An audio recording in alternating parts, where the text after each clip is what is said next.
All right, we're live.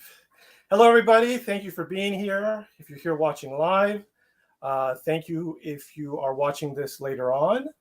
Happy Sunday to everybody. We're here with Daniel Allen Jones talking about Texas UFOs and a bunch of other subjects. But before we get started, let me read an intro here for Mr. Jones. So Daniel Allen Jones is a host and producer for the Vortex, a show that explores the mysteries of the world and beyond.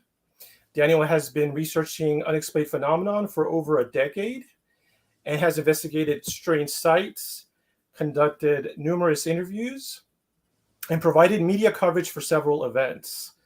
The online groups he manages include both the Texas UFO Network, the Texas Cryptozoology Network, and others. Daniel took part in a 2021 Trinity Giant Salamander Expedition in search of an elusive cryptid purported to exist in the Pacific Northwest, while also visiting the Patterson-Gimlin film site in Bluff Creek, California. He is a professional musician who plays and teaches drums around the Dallas-Fort Worth area. And his new book, Aurora, chronicles over a century of history and UFO sightings and alien encounters going back to a Texas legend from the 1897. Thank you for being here, Daniel. It's good to have you. Hey, Wild Trees. It's great to be here on your new show. I know we've been connected for a while, and this is a really great way for you to be able to provide more interesting content for everyone that's going to be, either listening, watching live, or like you said, afterwards. So I'm honored to be here with you. Thanks. Great. Thank you. Thank you so much. Yeah, so we're both Texas natives. How long have you been in Texas?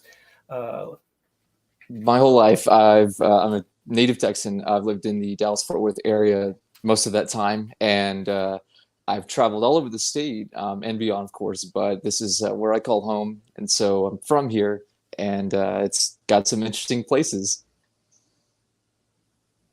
Okay, well, very cool. Yeah, I've also lived in Texas since I was about maybe 3 years old, mostly around Houston. So we both live in two of the largest cities in Texas, Dallas and Houston. And just some background on Texas. It's a very large state. It's incredibly diverse. It's not all just like, kicking cows and cowboys and barbecue. You do have those things in Texas, but you have very large metropolitan cities.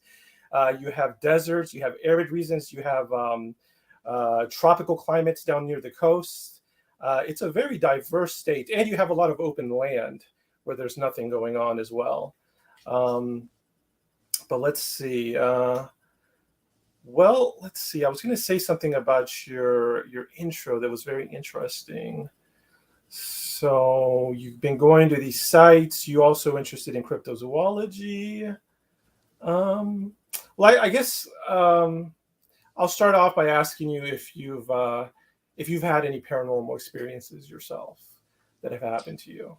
Yeah, that's a great question. I think it's something that, anyone being involved with this area of research or, study or interest has, I think, some, if not anything, at the bare minimum, a strange synchronicity happen or something that might catch their attention beyond what's normal. For myself, I don't really ever make a claim that I've seen some highly articulated craft in the sky. I don't say that I've ever witnessed any mystery animal that I couldn't identify. But I think that there are some really interesting things that I've noticed throughout my life that I've wondered about that could indicate some kind of understanding of things beyond the physical. And that's always caught my attention because I really enjoy studies on consciousness and metaphysics and all of these things which kind of point to parapsychological abilities and the things that maybe make us wonder what else is going on out here and maybe what else can be understood through science and through our own experiences. And even though it's personal or anecdotal for most people, I've had a few things that make me wonder, but I don't use anything like that as a springboard to get involved with this through making any grandiose claims or anything. But I do find that talking to people who have a lot of these different things happen is very insightful, and it gives you some perspective or insight on like what maybe they interpret as a form of, I don't know, spirituality or the paranormal, or maybe something that we haven't really quite discovered scientifically that's going on. And so all of my experiences are mostly through trying to make sense of something that maybe happened throughout my life. And I've admittedly participated in a number of medicine ceremonies that I find also give me, a different perspective on how all of this might be integrated with consciousness, or the unexplained when it comes to what people call the phenomenon, or sort of non-human intelligence, or what may be going on with these types of things, these manifestations, these parts of our reality that we don't quite understand. So through a lot of those things, through a lot of synchronicities, through a lot of really interesting, maybe spiritual experiences, I've been fascinated through all of that. But I wouldn't say that there's any one pillar that sort of stands out that I think I use to really make a story out of, or anything like that. But I'm fascinated with people who do have something maybe that's pretty significant.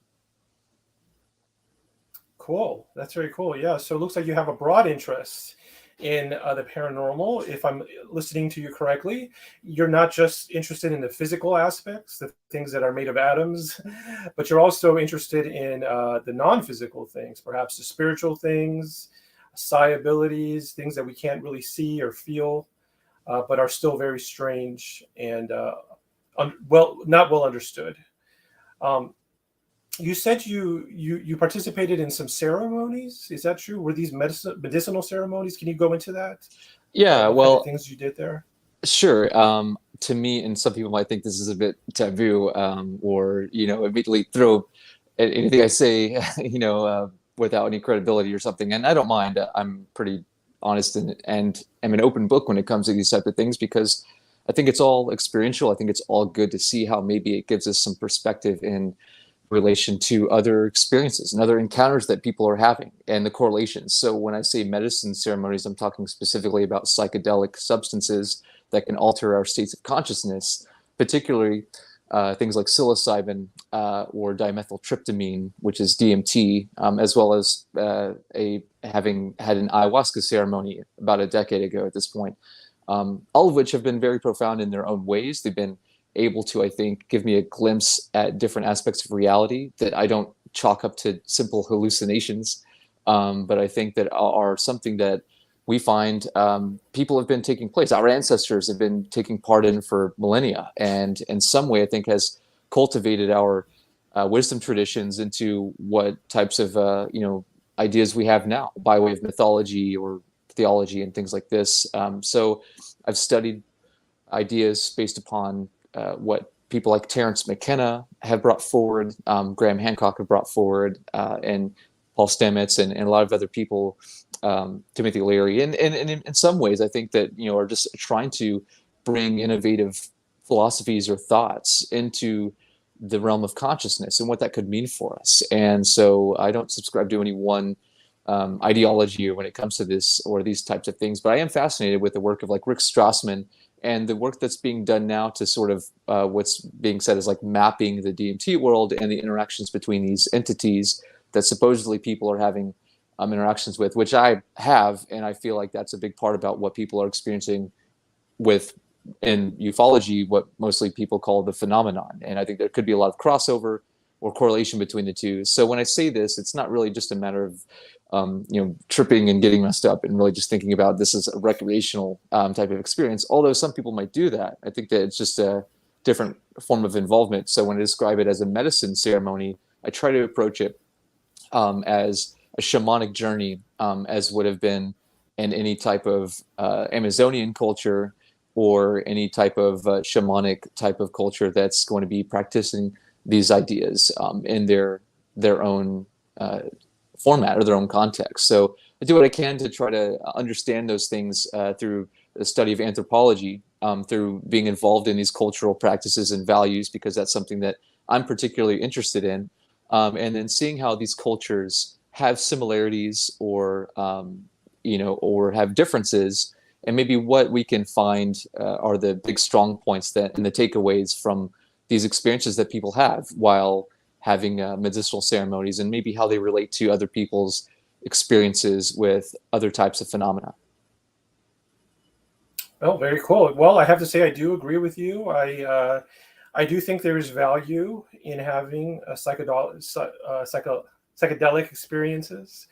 I do think there's value in studying these substances, and I do think there's a connection between a lot of paranormal phenomenon and taking psychedelics. Basically, sometimes people, when they're having a paranormal experience, they report the same symptoms or experiences as someone would report if they're taking a drug, a hallucinogen. So there's some kind of connection there for sure. And like you said, this is part of our human history. Psychedelics have been in our cultural tradition for hundreds, probably thousands of years. So there's definitely some value, I think, in doing that. Let's see. Here we have some comments real fast. Let's see. So we have. Okay. We have John P. Adventures, who he's been following me on Black Lotus. So I'm happy to see you. Thank you for being here, John. He says, cheers. Good night, guys. And we have another comment here that says, Nancy K says, hey, Nancy K, thank you so much for being here, guys. If you have any questions, feel free to ask. We'll be taking breaks to answer questions. So definitely want to get some involvement. I definitely want to interact with everybody here and make them feel like they're part of the show. I think it's more fun when there's more people at the party. Yeah, okay, absolutely. So, I really am open to the interactions and continuing this sort of dialogue with all the participants. I think that makes it a lot of fun. So I'm totally open if anyone wants to kind of chime in with anything, thoughts, questions, comments, things like that. Absolutely, great. So we're on the same page. Okay, so talked about your history a little bit. I guess another question would be, what is, at this moment, what is most interesting to you about the paranormal? Like, what is keeping you up at night researching? What is pushing you forward? What topic is doing that for you? Well, I think that my interest lately, probably in the last 2 years, which cultivates experiences and interactions that I've had over the last decade plus at this point, is compiling a lot of the material and interactions and things that I've done by way of media work, and as you mentioned earlier, through the Vortex and all of these things, into a work which I'm calling Mythos, Mythical Operating System. And this essentially is a study in anthropology, cultural anthropology, and as well as like physical anthropology, and things that, to me, showcases my involvement with a lot of these different communities of groups who are exploring things like the study of UFOs, the study of unknown and hidden creatures, the study of unexplained psi abilities, like you had mentioned. Parapsychology is always interesting to me. So basically studies on consciousness, but also getting to ideas of things like simulation theory, computational theory, and other models of reality that we're exploring. So it kind of, in some way, tries to combine my involvement in being immersed with many of these communities, and maybe showing, again, some of the similarities between different cultural groups, and maybe some of their differences, and maybe some of their practices and the things that they attempt to do in efforts to commune with non-human intelligence. So, for instance, in ufology, you have practices called human interactive or HICE or CE5 or things like that, which is basically human-initiated contact with extraterrestrials, or close encounters of the fifth kind, which is basically people attempting to initiate contact with something alien or beyond humanity.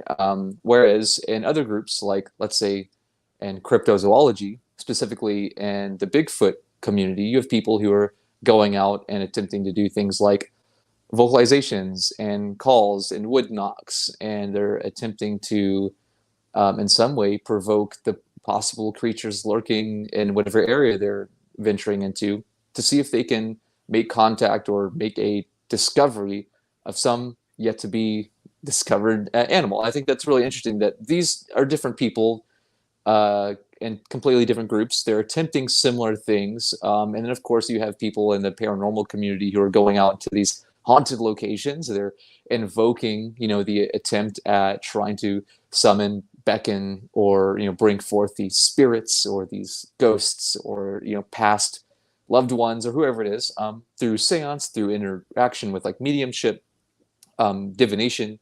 So I'm fascinated with the attempts that people have at trying to explore the unknown, and really delve into the unexplained in a way that sort of bridges the gap between a lot of metaphysical concepts and modern scientific models. And so my involvement with this study, Mythos, basically tries to combine my personal work and maybe some thoughts that I've had along the way with the interactions and interviews and people, to show that I think that there are ways that through new data that we come across in the field, scientifically speaking, or however else we collect that data, there's, as you know, looking at things scientifically, you can see that there are a lot of ways that the public doesn't really understand how process like this works, where when something's discovered scientifically, it's not immediately announced to the world. There's several steps along the way from discovery to declaration. And so I'm really interested in specifically um, forms of archaeology that deal with non-human intelligence, as well as forms of interfacing with said non-human intelligence. And I think that that to me has been a really fascinating area. I wrote some research papers when I was taking some classes in those courses and in those subjects that I will be including in this publication, but they deal with detections of non-human archaeology, as well as developing interfacing methods for non-human intelligence. And I think that AI and machine learning and all of these different advancements and developments we're making in technology will in some way help us out. But I'm not a huge advocate for like transhumanism, but I think would be naive to say that we should ignore something to that effect. So I'm interested in the work by Ray Kurzweil and the sort of notions that we should be careful, especially with something like Nick Bostrom's superintelligence, these ideas that we have to be careful about how we integrate AI. And even someone who like Elon Musk, who's garnered a lot of attention in the public, has shared that we have to be careful, about how we utilize this. So I think that there's a really interesting synergy between how we can develop these types of things organically, as a lot of people and spiritual people will identify with, versus maybe technologically or through our ability synthetically or through AI, or maybe even chemically and things like that. As an example, I'll just mention this quickly. I was at the Roswell Festival here a few weeks ago for the 75th anniversary, and they had Lou Elizondo as a guest, and I got to interact with him. I had met him a few years prior, but we had a good time here at the event. And I asked him, I said, because of this research I'm doing, when it comes down to interfacing with non-human intelligence, a lot of people think that if we supposedly raise our vibration, to put it simply, or do these different things spiritually and metaphysically, that we'll be able to kind of make a contact through these more organic methods. Or maybe there are ways that we can do so technologically speaking. And I asked what his thoughts were on this. And he said, well, all of the above, and maybe chemically. Maybe when we utilize psychedelic substances, we have access to these realms and channels of reality that we wouldn't normally, that we interact with these types of entities as well. So I thought it was really interesting that someone like Lou Elizondo was telling me about how using psychedelics is another pathway to interface with non-human intelligence. And I think that that's something that, like you were just saying, we've seen maybe throughout all of our human history that alludes to that type of interaction, and maybe the originator of a lot of mythology, a lot of historical instances of interactions with non-human beings. So to me, that fascinates me. And so for, a long answer like that to be made short, I would say that most of my interest right now is trying to cultivate a lot of the work that I've done over the last decade into a work of anthropology, where I'm showcasing my interaction with many of these communities and trying to just shed light on maybe some of the outlooks that many of these groups, whether it's ufology, cryptozoology, parapsychology, anomalous archaeology, studies in consciousness, all this stuff, the whole gamut of the unexplained, basically, and show how maybe there are more prevalent outlooks. There's a lot of fraternization. There are camps, obviously, and I'm not saying believe this or this is the one way for truth or something. I'm really just showcasing, here's what people I've talked to have said. Here's what they've said that they've been involved with, and here's some ideas that we might be able to learn from. So I think that that's what has gotten my interest lately is anthropology. Okay, well, very cool. And let me ask you. So mythos is going to be. How is that going to manifest itself? Is that going to be a book or a website Yeah, when you're done with mythos, or while you're working with mythos? sure. And I've gone through a lot of developments with it. It's a publication. It's a book essentially that's going to be cataloged in different sections. It's going to have a section on ufology. And through that, you have a sort of blend because ufology is such a very broad group, a community, and people who are not just interested in Sure. things in the sky, but who are involved with trying to understand entity interaction, encounters with so-called alien beings, the idea that maybe there's technology utilized by some secret part of the government, or in other words, a lot of these things which have been very much shrouded in secrecy for a long time. And so there are a lot of different spokes to this whole wheel of ufology, and the same goes with any of these different areas of study that I'm interested in the phenomenon of all of these things, but equally so the communities of people who involve themselves with this or the many types of phenomena as well. So it kind of utilizes both outlooks, and that's why I say I'm interested in the anthropological approach in all of this, because it would be great to study how a non-human civilization operates and what types of ways that through which we've learned as a human society that another type of civilization might work. That's all really interesting. But at the same time, there are groups of people all around. You have the official position, you have the civilian sector, and you have people who are experiencers and all these things. So just trying to understand this from many points of view around the world, and what that could mean for us, for the people who do this type of work, who are claiming to have experiences, to me is really interesting. So I'm trying to compile my involvement with these things in a way that just shows maybe some of the people I've been able to, and been fortunate to talk to and connect with. And a lot of the types of things that I think that you're familiar with and you're interested in and talking about and bringing on the show as well have always been captivating to me. And I think obviously people are interested. They're watching these types of things and trying to keep up with the latest announcements, and all want this idea of disclosure. So there are many different parts to, I think, how this works in society. And to study that, we have to look at the different social lenses of perception and these different cultures. And that's why I think my focus has leaned more into the anthropological side of things throughout the last several years.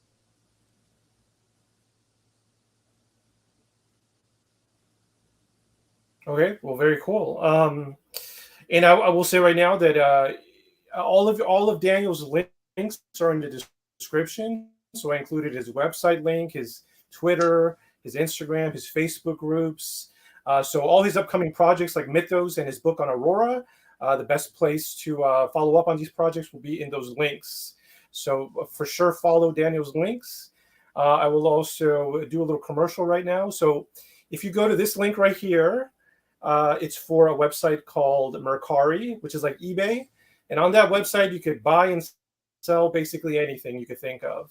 And if you use this link, you'll get $10 off your first purchase, which could be anything. Man, you could buy a video game, you could buy some UFO wreckage, you could buy a Barbie, you can buy whatever you want.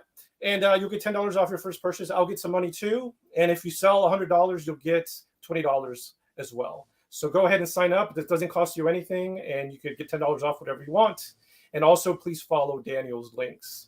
That will be great. All right, so thank you for all those answers.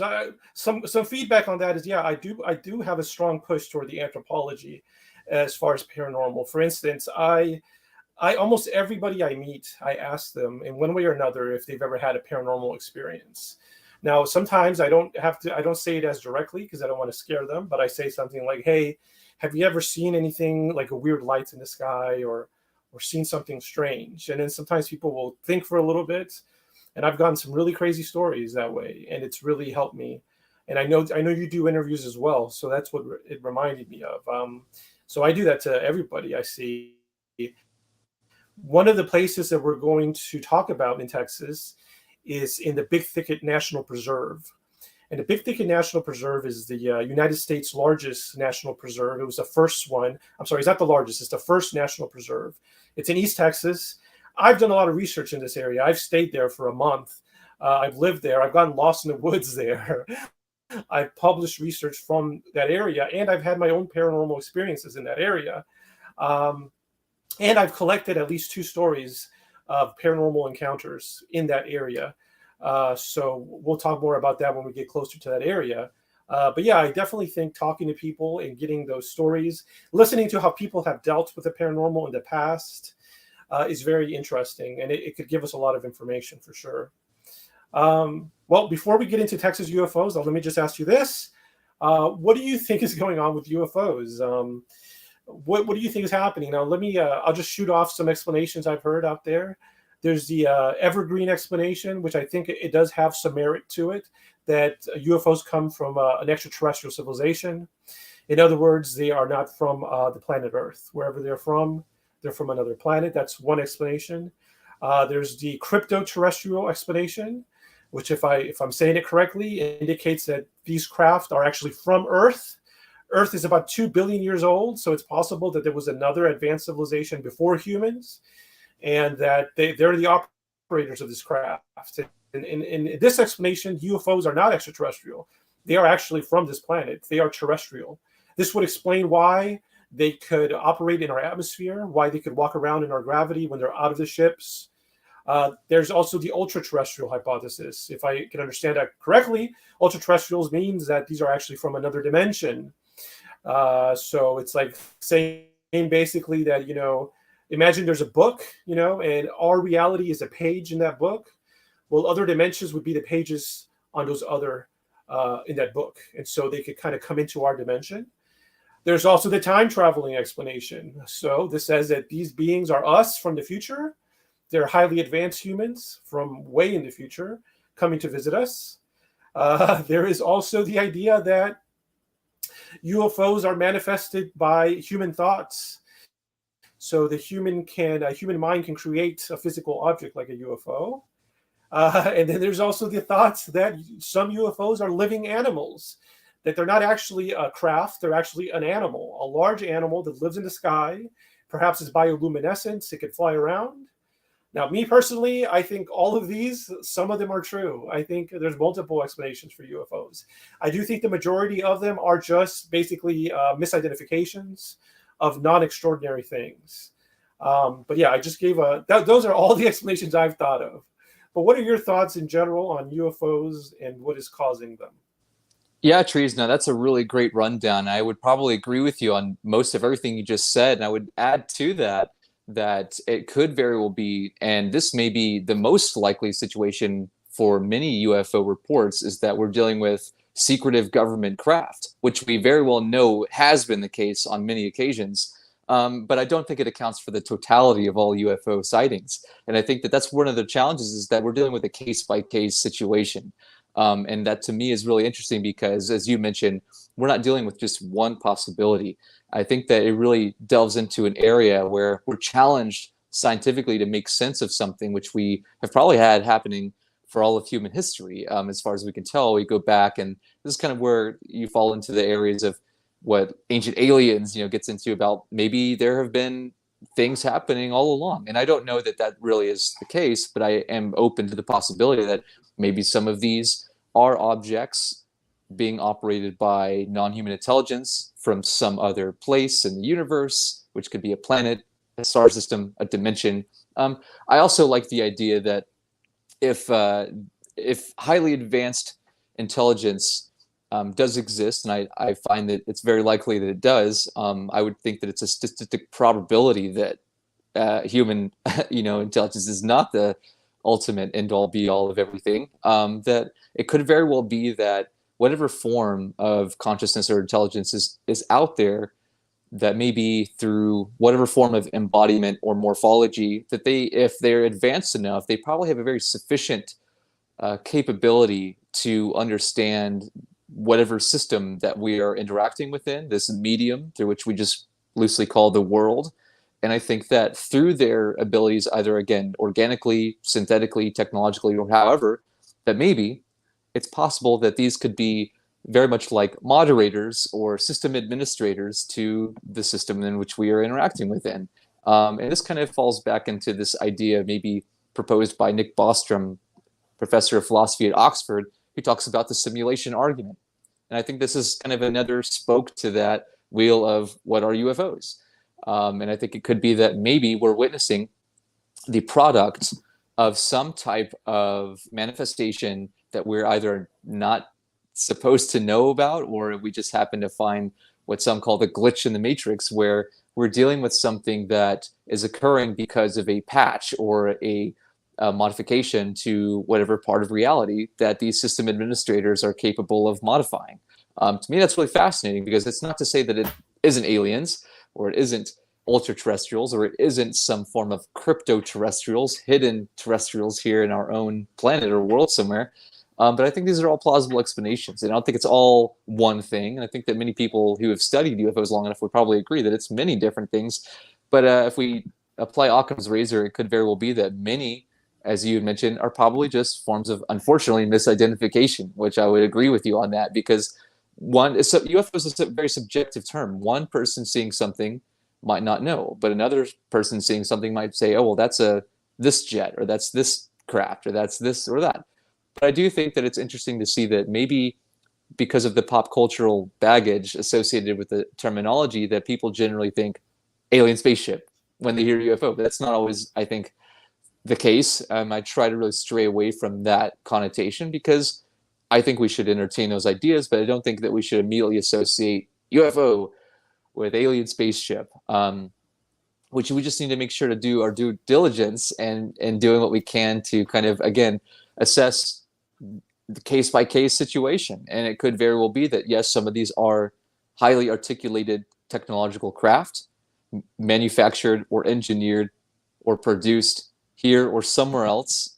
Somewhere else could be another planet or another dimension, or another partition to reality that would be on the back end of some kind of information technology that is transcendent from our physical senses. And that, to me, is probably a much more interesting notion, that if we can understand the little that we do through computational theory, what's to say that advanced intelligences out there aren't already utilizing such a system and are probably manipulating it to a high degree, and can do probably anything as a form of moderator or system administrator. So I like those capabilities, conceptions as well. And I think that it's something that many people probably haven't considered so much. So I'd like to see that maybe we can open up the discussion to incorporate a little bit more of these ideas, to see what else might be out there. But I think that there are some really interesting explanations for these case-by-case situations,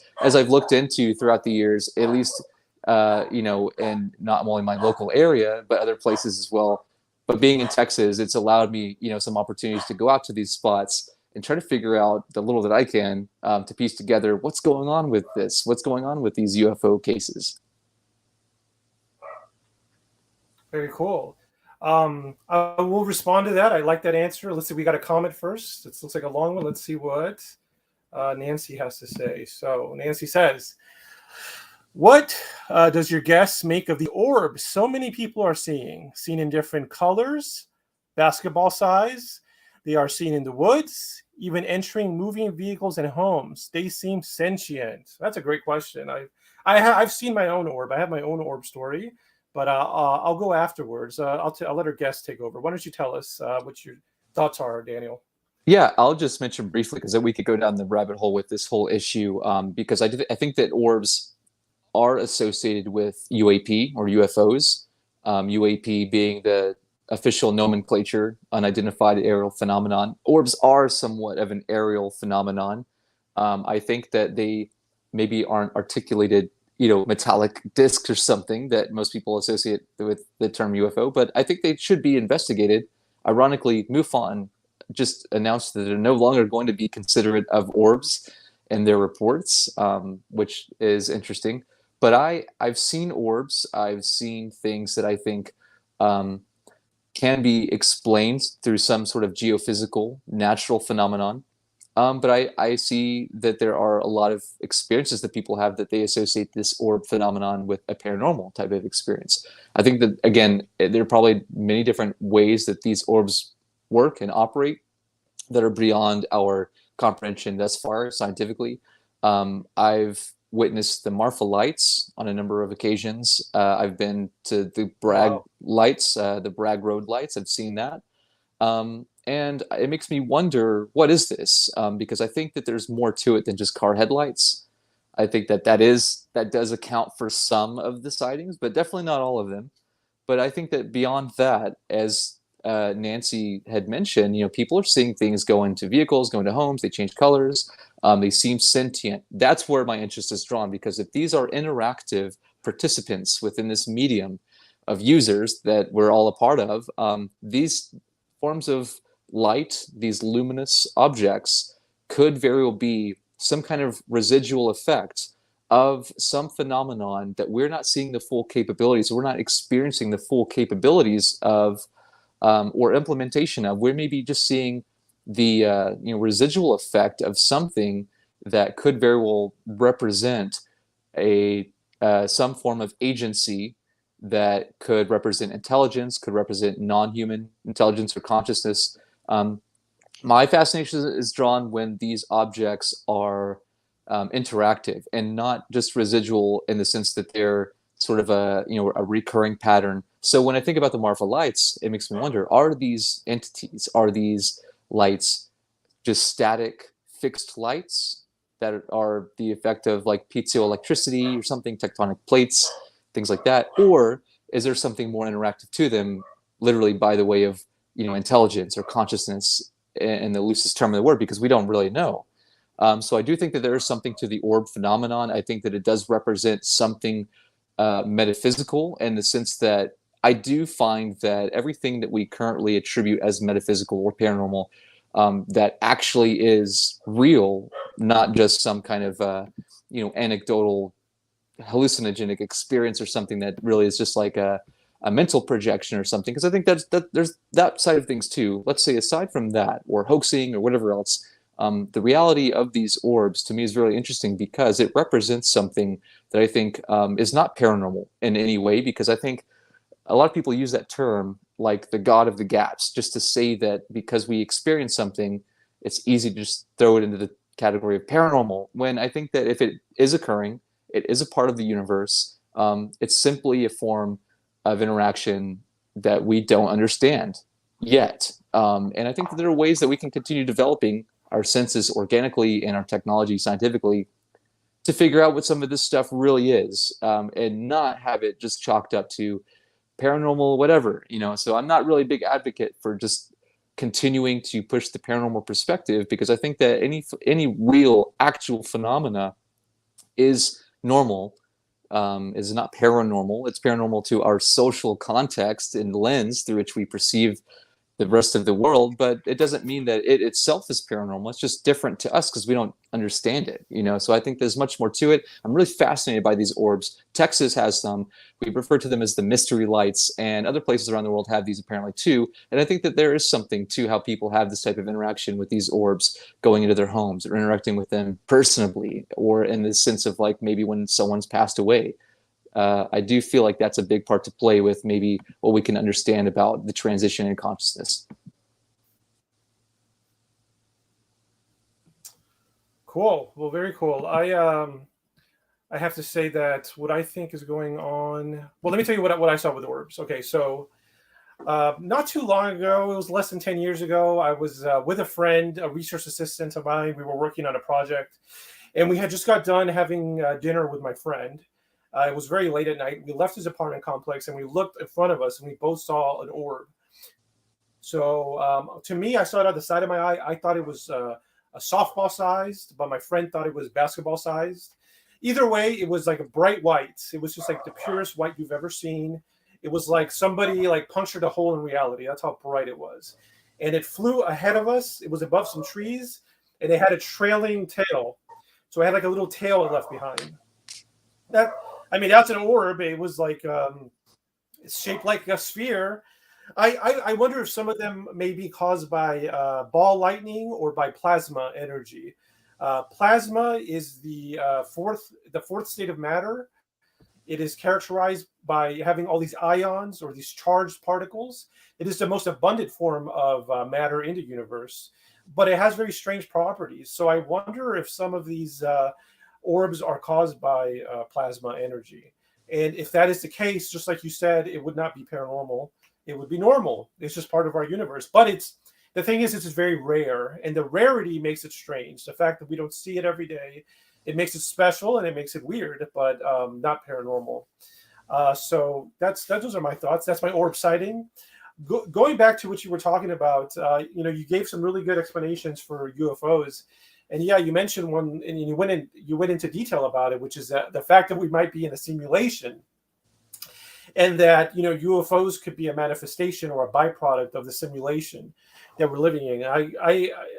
There's some weird things that happen that make me think about the simulation hypothesis. This is basically the idea that all our reality, all our lives is basically created in an artificial program. Let's just call it that. So it's like basically we make video games, and we make very detailed video games with water simulations, sky simulations, physics simulations, all kinds of simulations. And so it's possible that if that technology advances enough, we might make a simulation as realistic as what we currently think is real life. The other thing is a lot of technological things seem to mimic biology. Like I always thought it was weird that, your computers have short-term memory and long-term memory, and you have a central processing unit. And a lot of living things like humans have short-term memory, they have long-term memory, and they have a central processing unit. So I think there's some kind of similarities there. Let's see. So we got some more comments here. Nancy says, well, I think the brown mountain lights are Earth generated. Are you familiar with the brown mountain lights? Yeah, I've never been there to see them. I've talked with people who have, and I think that it's very similar to maybe what we have in Marfa, which are regarded as just the Marfa lights, the Marfa light mystery. And I think that it makes us wonder, is it a geophysical phenomenon? Is it something that's a naturally occurring issue, similar to ball lightning that may seem rare? The interesting thing about something like that, though, is that it's not just a one-time occurrence that someone saw at this point in history and they reported it, like many UFO cases are. You can go there anytime, for the most part, and be a witness to some strange phenomenon that is self-luminous, orb-like, and has a very strange locomotion. And the morphology seems to be very rounded, like a sphere or an orb, and may have a dense, colorful center. And it makes me wonder what they are, because I think that, and I'm glad you mentioned the explanation of like ball lightning, because that could very well be some form of intelligence that we just haven't really understood yet, and that it may be something more than just a geophysical or meteorological phenomenon, but could actually be something as a byproduct of some form of agency. And I think it kind of ties back into, well, if there are ways that intelligence and consciousness or some form of living entity, biologically or otherwise, that we haven't really identified yet, can obtain the morphology of this spherical orb-like energy of plasma or whatever, that might be the most ideal state to exist within, to be made manifest within, into this partition of reality, simulation world, whatever it is, right? So it could be maybe these are some of these simulators or admins or moderators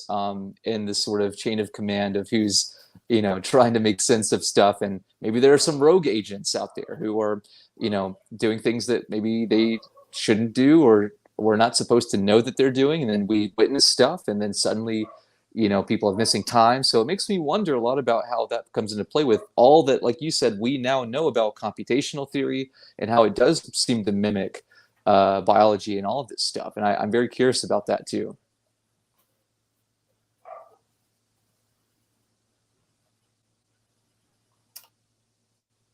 Very cool. I just want to say, Grandmaster UV, thank you for being here. Grandmaster UV says UFOs. Very true. Phenomenon like UFOs or strange lights, that's very possible. Yeah, especially I've heard that a lot of areas with quartz or certain minerals may generate some kind of effects that may look like strange lights, or they may even attract UFOs. Perhaps some UFOs are attracted to these minerals for whatever properties they have, or for maybe they have some value to them. There's also another hypothesis, not talking about Earth-generated things, is that UFOs are, and especially cattle mutilations, are caused by the planet itself. So Gaia hypothesis. So the idea that the Earth itself is a living organism and that it will interact with the things on it by means of cattle mutilation, by means of producing UFOs. That's very interesting to me. Well, the thing is that the Gaia hypothesis basically saying that the Earth is conscious. The Earth is a sphere. It in itself is alive. That is very interesting to me because, I mean, the parallels are there. So you and I, Daniel, we're actually made of trillions of living individual cells. So each of those cells has a life. It produces waste. It produces energy. You could scrape your inside of your mouth. You could get some cheek cells, and they're alive. You could watch them on a little plate. So we're made of. We think we're one living thing. We're one person. I'm one Wild Trees. You're one Daniel. But really, we're made of trillions of living things, and not to mention all the animals that live on us, the bacteria that live in us, on us, the mites that live on our face. So if you scale that up, I don't see why the planet itself couldn't be alive. And that's very interesting. Another one. We just keep coming up with these possible explanations for UFOs. They never end, really. But yeah, okay. So let's. I'm going to go ahead and put a slideshow on, and we'll go ahead and start talking about Texas UFOs. And so I know you want to go in chronological order, so we'll just do that. But I think the first one is Aurora, which I think is the first one. Is there one earlier than Aurora? Well, because we're on the topic, we can go to let's jump to slide 4 Okay. because that's kind of something we already mentioned, and then we'll proceed from there. Let's see, was that one 4? Let me go ahead and 1 second. Okay, let me see. I'll go to 4. 1, 2, 3, 4. This is the mound. Maybe it was 5. Oh, you mean? I reordered them, so I think you mean the original 4. 7, yeah. So it would be new number 7. All right. We can talk about all these cool things that I'm thankful you kind of ordered in this way, because I sent them over without any explanation. But I want to say that the Morpholites have an early sort of record in regard to anything that was kept track of. Okay. It went back to 1883 by this guy Robert Ellison, as you can see here on the sign. It might be difficult to read, but I thought it was really cool that there's a historical marker out there, and there's a lot of little plaques. They have a raised viewing center that's a 24-hour rest stop, and you can go there pretty much anytime. You can't really see the lights during the day, but once the sun goes down, it seems that they become visible and they move like orbs, and one will pop up, then another, and 2, 3, 4, or more will all move in complete perfect synchronicity. And then they'll phase in and out. I've seen some that seem to kind of merge together or disperse out of the same orb and change colors. So it's really interesting. Whatever it is, it could very well be a natural phenomenon. Some, like you said, piezoelectricity caused by quartzile and the sediment and mineral composites there, in the area out in the Chihuahuan Desert. I think it's really fascinating to consider that, even if that is the case, it's too bad it's not aliens or whatever, but it's like, hey, it's great to know that we can find out new things about our world. I think that's the whole idea. It's cool that this sign talks about unexplained phenomenon. That's something that I think, there's not a lot of historical markers out there that say something like that. So this was a cool place to go to. And I think that there's something to learn, because the Morpholites, as it says, aren't explained yet. There have been attempts to, and through demonstrable focuses and scientific endeavors and expeditions, they find out that the most common thing that they can do to repeat a demonstration of is to see that car lights go by on the highway. But because they're not consistent with the actual lights, which have been there before there were cars or highways, that there is something to it, and no one knows what it is yet. And I think that that's curious, not anything else. So I'm really interested in what those are. But the first earliest recorded sighting was by this guy, Robert Ellison, in 1883. But they had been seen before that. They thought they were these ghost fires, or that the Apaches were, doing campfires or something out there. And so there's something to it. And I think it's been there for a long enough time for people to know that it's an unusual, or like you said, rare occurrence. And sometimes we attribute our own social concepts to these types of phenomena, and maybe because of that we've elevated it into this arena of paranormal mysteries. And so it's very curious to me. I think it could very well be a natural phenomenon we haven't really grasped yet, but that would be probably the earliest version of consistent UFO sightings here in Texas, and it goes back into the 1800s and probably before. Wow, that's very cool, man. Yeah, so I didn't know that they're still happening, and that they're happening with consistency, is what you're saying. So there's an area where you could go and you could basically have a high likelihood of seeing these lights. Is that true? I would say probably 300 days out of the year you could go, if not more, on any Wow. time of night and go out there and have a sighting. I think that because of that, they stand out as, again, not some single instance of a sighting, somewhere else of a craft or something, which I think may be happening too, but that this is a very consistent phenomenon that you can go at pretty much any time of the year and go see. I don't know that anyone has done a lot on looking into the factors that seasonal changes might play, weather patterns, and all these things. Obviously, there have been some books and studies produced on the morpholites, but it's one of those things that even after over 100 years, we still really don't know what's going on out there. So I always encourage anyone to go out there and stay the night, stay the weekend, stay a week if you want to. It's got a 24-hour rest stop with restrooms and a deck that you can kind of overlook what's called Mitchell Flat. And I've been there on a number of occasions, and every single time I've seen the lights. Wow. Well, very cool. Okay. Well, very good. Let's see. Let's go back to the comments. We have Grandmaster Review says Commander Commando. Okay. Very cool. And he says E. Very cryptid, but I like it. Thank you, Grandmaster, for your contribution. Okay. So which picture should we go to next? Let me know. Well, we can jump to the very first one and then kind of get into the next chronological sequence of these reports. So here we go. The Aurora Cemetery with the historical marker. Yeah, I think that there are a lot of outlooks that vary when it comes to the Aurora legend, and that's what I like to refer to it as, because some people are diehard believers that it's the real deal. Some people are diehard skeptics and debunkers that it was all just a hoax. And some people are, somewhere in between. And I think that's totally fine because, again, we're dealing with something now that's 125 years old.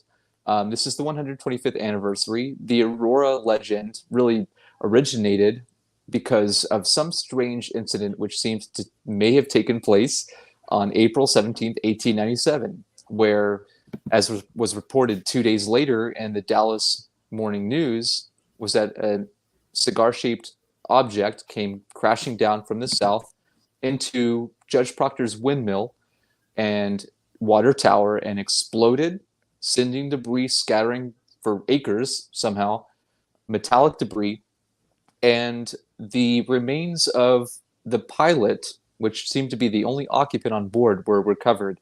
And the newspaper quotes that enough of the remains were gathered to determine that it was not an inhabitant of this world, and that they later buried the pilot in the cemetery, which is just down the street, the next morning with a formal Christian burial rites. So as you can see here, this cemetery marker was erected in 76. It's 1976. And talks about a lot of different things regarding the history of Aurora and its cemetery, but notably, where you can see it pointing, it says that this town is also well known because of the legend. The spaceship crashed here in 1897, and the pilot of the crash was buried here in the cemetery. So again, another really interesting historical marker, or an official marker in Texas that talks about something a bit otherworldly or unexplained. So I think that's kind of cool. And so that's the basis of the story of the Aurora legend, is that something crashed and it was metallic, and a body was recovered that didn't seem to be human, and they buried it.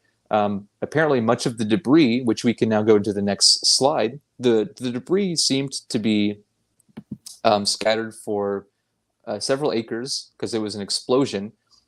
The windmill seemed to be connected to a water tower and a well, like an all working configuration well house type thing. So there, right here, we have a more recent erected monument. We'll see another picture of this here in a moment, but this is essentially where the crash site is. And it's not something that is way out in the middle of nowhere in some, back road town.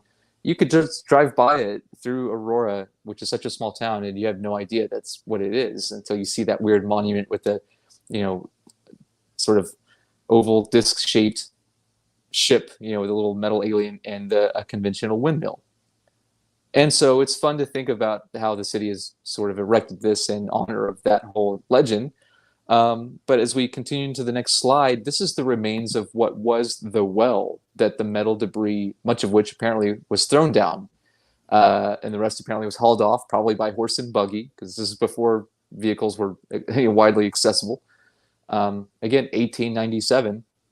There wasn't supposed to really be anything conventional even in the sky. The Wright brothers wouldn't have been until 6 years later in 1903 with the Flyer. So other than some other strange cryptic possible groups or elite inventors and scientists, there are some ideas about that. And there are several of what was known as the airship mystery sightings all over the Midwest and even in Texas. And I'll just say that the newspaper that the original story was embedded within was just one of many airship stories, about a dozen or more. And so it's really interesting to see. Now this is what the well looks like. It's literally covered with just some particle board and some rocks. It was sealed off for a number of years. There's a lot to the history that's gone on. We can go to the next slide there. Basically, that's where the grave was or is. The original grave marker was stolen 50 years ago when they really people were asking about it. MUFON came in, and my buddy Jim Mars, who's no longer with us, he passed away about 5 years ago, but he was who told me about it. We both lived in the area, and he took me out there a number of times and would tell me about the original story and how everything kind of went down. And in 73, throughout the 60s, I'll backtrack a little bit more. Throughout the 40s, a new family moved onto that property of the crash site, and the Oates family had no idea about it. But because of all the people who would come out to the land and ask about it, they found out. They wanted to use the well for drinking, and they took all this metal debris out, apparently, and drank out of it for a number of years. Oh my God. So fast forward, throughout the 50s and 60s and into the 70s, people kept kind of descending upon Aurora, asking about it, going out to the grave and trying to get to the crash site. And it was really interesting. So in 73, there was an attempt to officially exhume the grave to determine the status of the body, the supposed alien pilot, and that was denied. The Cemetery Association threatened with a suit for anyone who came digging or with a shovel or anything like that. And so Jim was there. He took pictures of the original headstone, which went missing. They had a cemetery watch right after that attempt was made. And so after the cemetery watch, the original headstone went missing, and 3 drill holes were found at the location. Throughout the years, other gravestones have been put into place and have also been stolen. This one, which is kind of hard to see, is actually fairly round. It's about this big, and so it's not something that's going to lightly be taken by someone running up and grabbing it and running off. So it's pretty heavy. It's a pretty large stone. It's been there since about 2015. This is from a news segment I did with Spectrum News, who came out and wanted to do a feature on Aurora. So there's a lot of developments that have gone on through that town. The family who used that well for drinking water ended up getting huge arthritis maladies on their hands, which they said they attributed to that poisoned well from the that alien spaceship and the crash and all that. Which I don't think there are any medical records to substantiate that type of claim, but it is interesting. That's what they said was the reason why they incurred those injuries, unfortunately, in those conditions. But we can move on into the next slide here. The monument was erected in 2017 after a conference that we held the year prior with my buddy Jim, I mentioned earlier, Jim Mars. And fortunately, he was able to take part in that before passing away not long after this monument was put up in 2017. And so that's there today. It's got stairs to walk up to take a picture. That's their official city logo. You can see the stylized spaceship flying off, and it says, the subtitle is A Legendary Western Town. And I think that it's really neat that they even were able to put that together. It's a really small place. They don't have a lot of funding or industry for much of anything at all. But that's kind of what's gone on throughout the years, is that we hit the 100th anniversary back in 97. And, throughout that, there have been documentaries. The UFO hunters have done a special on it. A lot of people have talked about it now on podcasts and shows and everything else. But for a long time, it was just something that some people knew a little bit about here and there. Maybe they heard about the windmill crash. Maybe they heard about the alien grave. But that's something that I think is really interesting, because it's an early occurrence of not just a UFO sighting, but a crash. Not just a crash, the recovery of an occupant. And so not only that, the newspaper actually talks about how the occupant had papers which had hieroglyphic writing, which they couldn't decipher. So not only do you have that, you have a language, an alien language, supposedly, which is all very interesting. So we can go to the next slide here, and this is going to be the cover art to my publication, which features not just the Aurora legend itself, but a chronology of the history of everything that's happened with this story, with this legend throughout the years. A movie was also made in the 80s. It's been featured in so many different newspaper articles and magazines, and now all over YouTube. And so I've been tracking down as much as I can with anything to do about Aurora. And in more recent developments, unfortunately, the city hall was burned down. So there's been another tragedy in Aurora, but I'm including everything I can, and I'm very open to making this sort of an interactive effort. So I always encourage anyone that's ever heard of the story to let me know what they think. If they have any idea about anything out there, newspapers, books, links online, anything, feel free to let me know. I'd be glad to hear what you think. If you think it was real, if you think it was a fake hoax, which reasoning was because the town was dying, the railroad bypassed the town, they had a bad fever incident, a lot of people were dying, they needed to just drive in the economy again, tourism or whatever. They concocted this story. It didn't seem to really help at all, I guess. So unfortunately, even today, the town isn't really doing all that well off, and it can only grow so much because it's sort of situated between two other neighboring cities, about 20 minutes northwest of Fort Worth, where I am. So the Aurora legend is really fun and an interesting idea, I think, of what everyone in ufology is trying to find. Understanding a sighting is one thing. Seeing that there's a crash is really important, that there may be metal debris, metamaterials, whatever it is we're thinking of. The occupant, biological material, possibly a specimen. You have the specimen's writing, so it's language, and you have all these witnesses as well who talk about this. So I think that makes for a pretty compelling case if in the event it actually all happened as it was told, which I don't know that it was. I wasn't there. No one who was is alive now. But we have the remaining testimony and statements given from people who were. Like my buddy Jim got to interview some of the living witnesses while they were still around. So I'm fascinated by this, and I've chronicled the series of events that the Aurora legend has been featured in all sorts of media into this book that I've had to make some updates to that will be coming out later this year. So I'm excited to be announcing that and to be able to share with you and your viewers and listeners that should be available here soon. Very cool. Let me go ahead and just look at the comments. We just have Grandmaster UV says, ha, ha, ha, ha, ha. So he's having a good time. And also I saw he subscribed. Thank you, Grandmaster. I'm glad we could make you laugh. And thank you for subscribing. I recommend everybody subscribe to my channel. Also subscribe to the Vortex channel, which is the link is in the description. All right. Okay. So bottom line, I was going to ask you, but it seems like you're on the fence about the validity of the Aurora crash. Is that correct? You're not Yeah, I sure? mean, I think it would be naive to say that there weren't tabloids written just for the simple sake of selling newspapers, and it would make sense that this could have easily been a concocted story.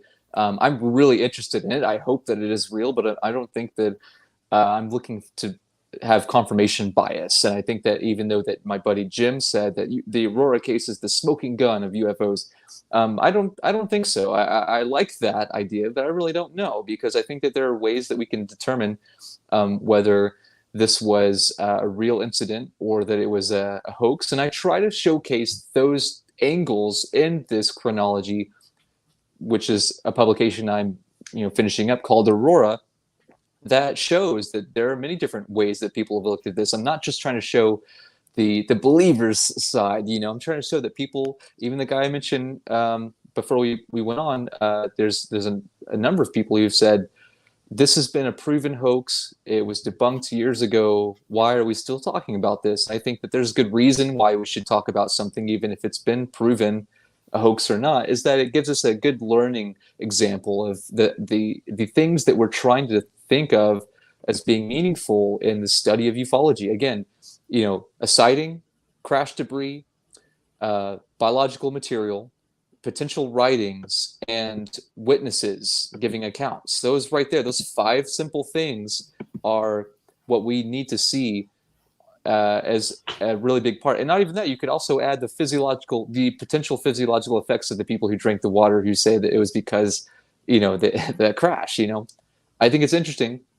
This really dramatic and silly picture is supposed to, be that. I made it to be very dramatic and striking, because there you can see the little alien boy exploding. His spaceship is just like bursting into the water tower and the windmill, and he's not having a very good time, and there's in his hand the papers that supposedly told of his travels, and there was a signal services officer in the Army at the time that the newspaper talked about, who said it was of his opinion that he was an inhabitant of the planet Mars. So I've also followed along the whole idea of Mars, Martians, the little green men trope, which all really hit the scene at this time. The next year you have H.G. Wells' War of the Worlds.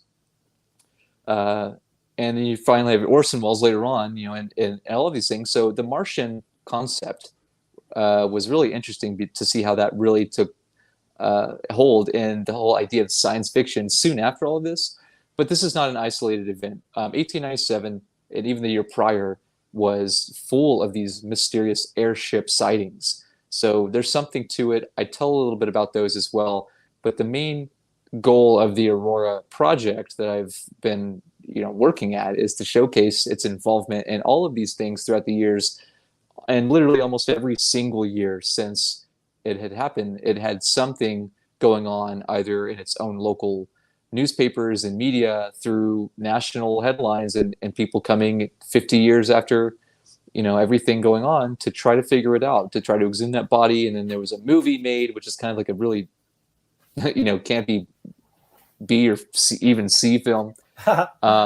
Yeah, they did a lot to even make it as much as it is. And even in recent times, we did the conference, they have the monument. So I try to showcase just the history of why I think it's important to just look at the folklore, if not anything else, of what a city and its legends can provide in the way of trying to understand history, trying to understand why it's relevant, and what we can learn from it in the search of the unexplained, especially when it comes to UFOs, with everything happening now. And I even asked Lou Elizondo when we were in Roswell if he knew anything about the Aurora story, and his response was, "Oh yeah, the windmill. Oh, I know all about it." And I thought that was really interesting, because I don't know of anyone who's ever asked him that before. So at least that itself shows that, someone like Lou Elizondo, who was the head of the Pentagon's UFO investigation program, at least the one that we know was made public, knows about the Aurora case. And I think that that's kind of neat. So I try to let people, whatever they want to decide for themselves is always going to be up to them, but I try to let them see the different sides. I don't want to say you decide, because I'm not too big on saying like, you make up your mind, because people will either way. I'm not trying to sway them in any direction. I'm just trying to show every possible iteration of the Aurora story. So I extend the offer to anyone who's paying attention to this at all. I'd be glad to hear what you think about it, or if you know anything about it, or if you know of any sources of information about it too. So, yeah. Very cool. Thank you. Now we have a comment right here from Grandmaster UV. He says, I got out the disclosure with my team, Steve Bassett and Steve Greer and Lou Elizondo and my dad and me and many more, including Paul Hellier and Nick Pope and Edgar Mitchell. All right. Well, that's good to hear. Looks like Grandmaster UV is on the disclosure team. Glad to have you. And then we have a really good question from Nancy. She says, and the ET was described as a typical gray. That is a good question. You haven't mentioned what was the ET? What was the occupant of the crash in Aurora described to look like? Well, yeah, no, that's a great question, and I'm glad that she asked if it was the typical gray, because the idea of a typical gray, which really was, I think, an onset of the Betty and Barney Hill case in the 50s, 51, if I remember correctly, it was not prevalent any time before that, other than people suggest maybe earlier accounts of someone describing something. And again, I think it's easy to try to associate ideas and find confirmation bias, so we have to be careful of that. I don't think that there are any strong resemblances in the same way that we see in Betty and Barney Hill's case, and then later on Whitley Strieber's Communion, which was a big way that hit pop culture with the movie that later came out with Christopher Walken. All this, it was described as a pilot of the spaceship. It was not described as an alien. It was described as a Martian, and Martians at the time were described as little green men, which was not originally even an extraterrestrial connotation. Little green men referred to the Fae and goblins and fairies and folklore, and ideas like this. It wasn't even associated with extraterrestrials until the early 1900s. So to think of how I wanted to make sure that this art rendition portrayed the alien, the pilot, as a little green man and not a typical gray alien, to try to give context to the frame of mind of the people understanding things in that point in time. So maybe it was a gray. I don't think that there's anything that ever said it was. There's sort of a mock-up photo that's not real. Some people have said, yeah, I remember the Aurora. I remember seeing that picture of the guys holding the alien. There was never, at least as far as I can tell, there's no authentic photo of that. Photography was around. I think that there could have been a photo. That would be great. But I'm pretty sure that whatever photo people are talking about is not real. It was described as being a small child-sized grave. So maybe there are some inferences to it being similar to what we now know as grays, and maybe it was, if it was real at all. I tried to capture the imagery of the cultural concept of the little green man at the time, because that's what people were saying. That's what was written in tabloids and in newspapers. It wasn't gray aliens. That wouldn't have been until at least the 50s. Although some people would say differently. I think that that's something I've noticed, is that the trope, little green man, has been a constant iteration in pop culture ever since. And even now we use the gray alien emoji. So there's a little bit of both. I think the more popular one has always been the little green alien. I think it always will. It represents something. It's representative. It's an archetype, really. And I think that the gray is also a lesser version, lesser popular or known version of that. But I wanted to make him green because I felt that fit the cultural viewpoint at the time. And then the other comment from Grandmaster I thought was interesting, because I think most of the people he'd mentioned I've met before, and who are trying to work towards getting the public aware of this issue. And I hope that I never got to meet Paul Hellier, who's the Prime Minister of Canada. I never met him. He passed away, unfortunately. But he would describe that there are at least like 4 races of aliens that the United States is in conjunction with, working towards something, and operations or whatever. But all the other people, Steve Bassett of the Paradigm Research Group, and Greer of the Disclosure Project and of more recent productions.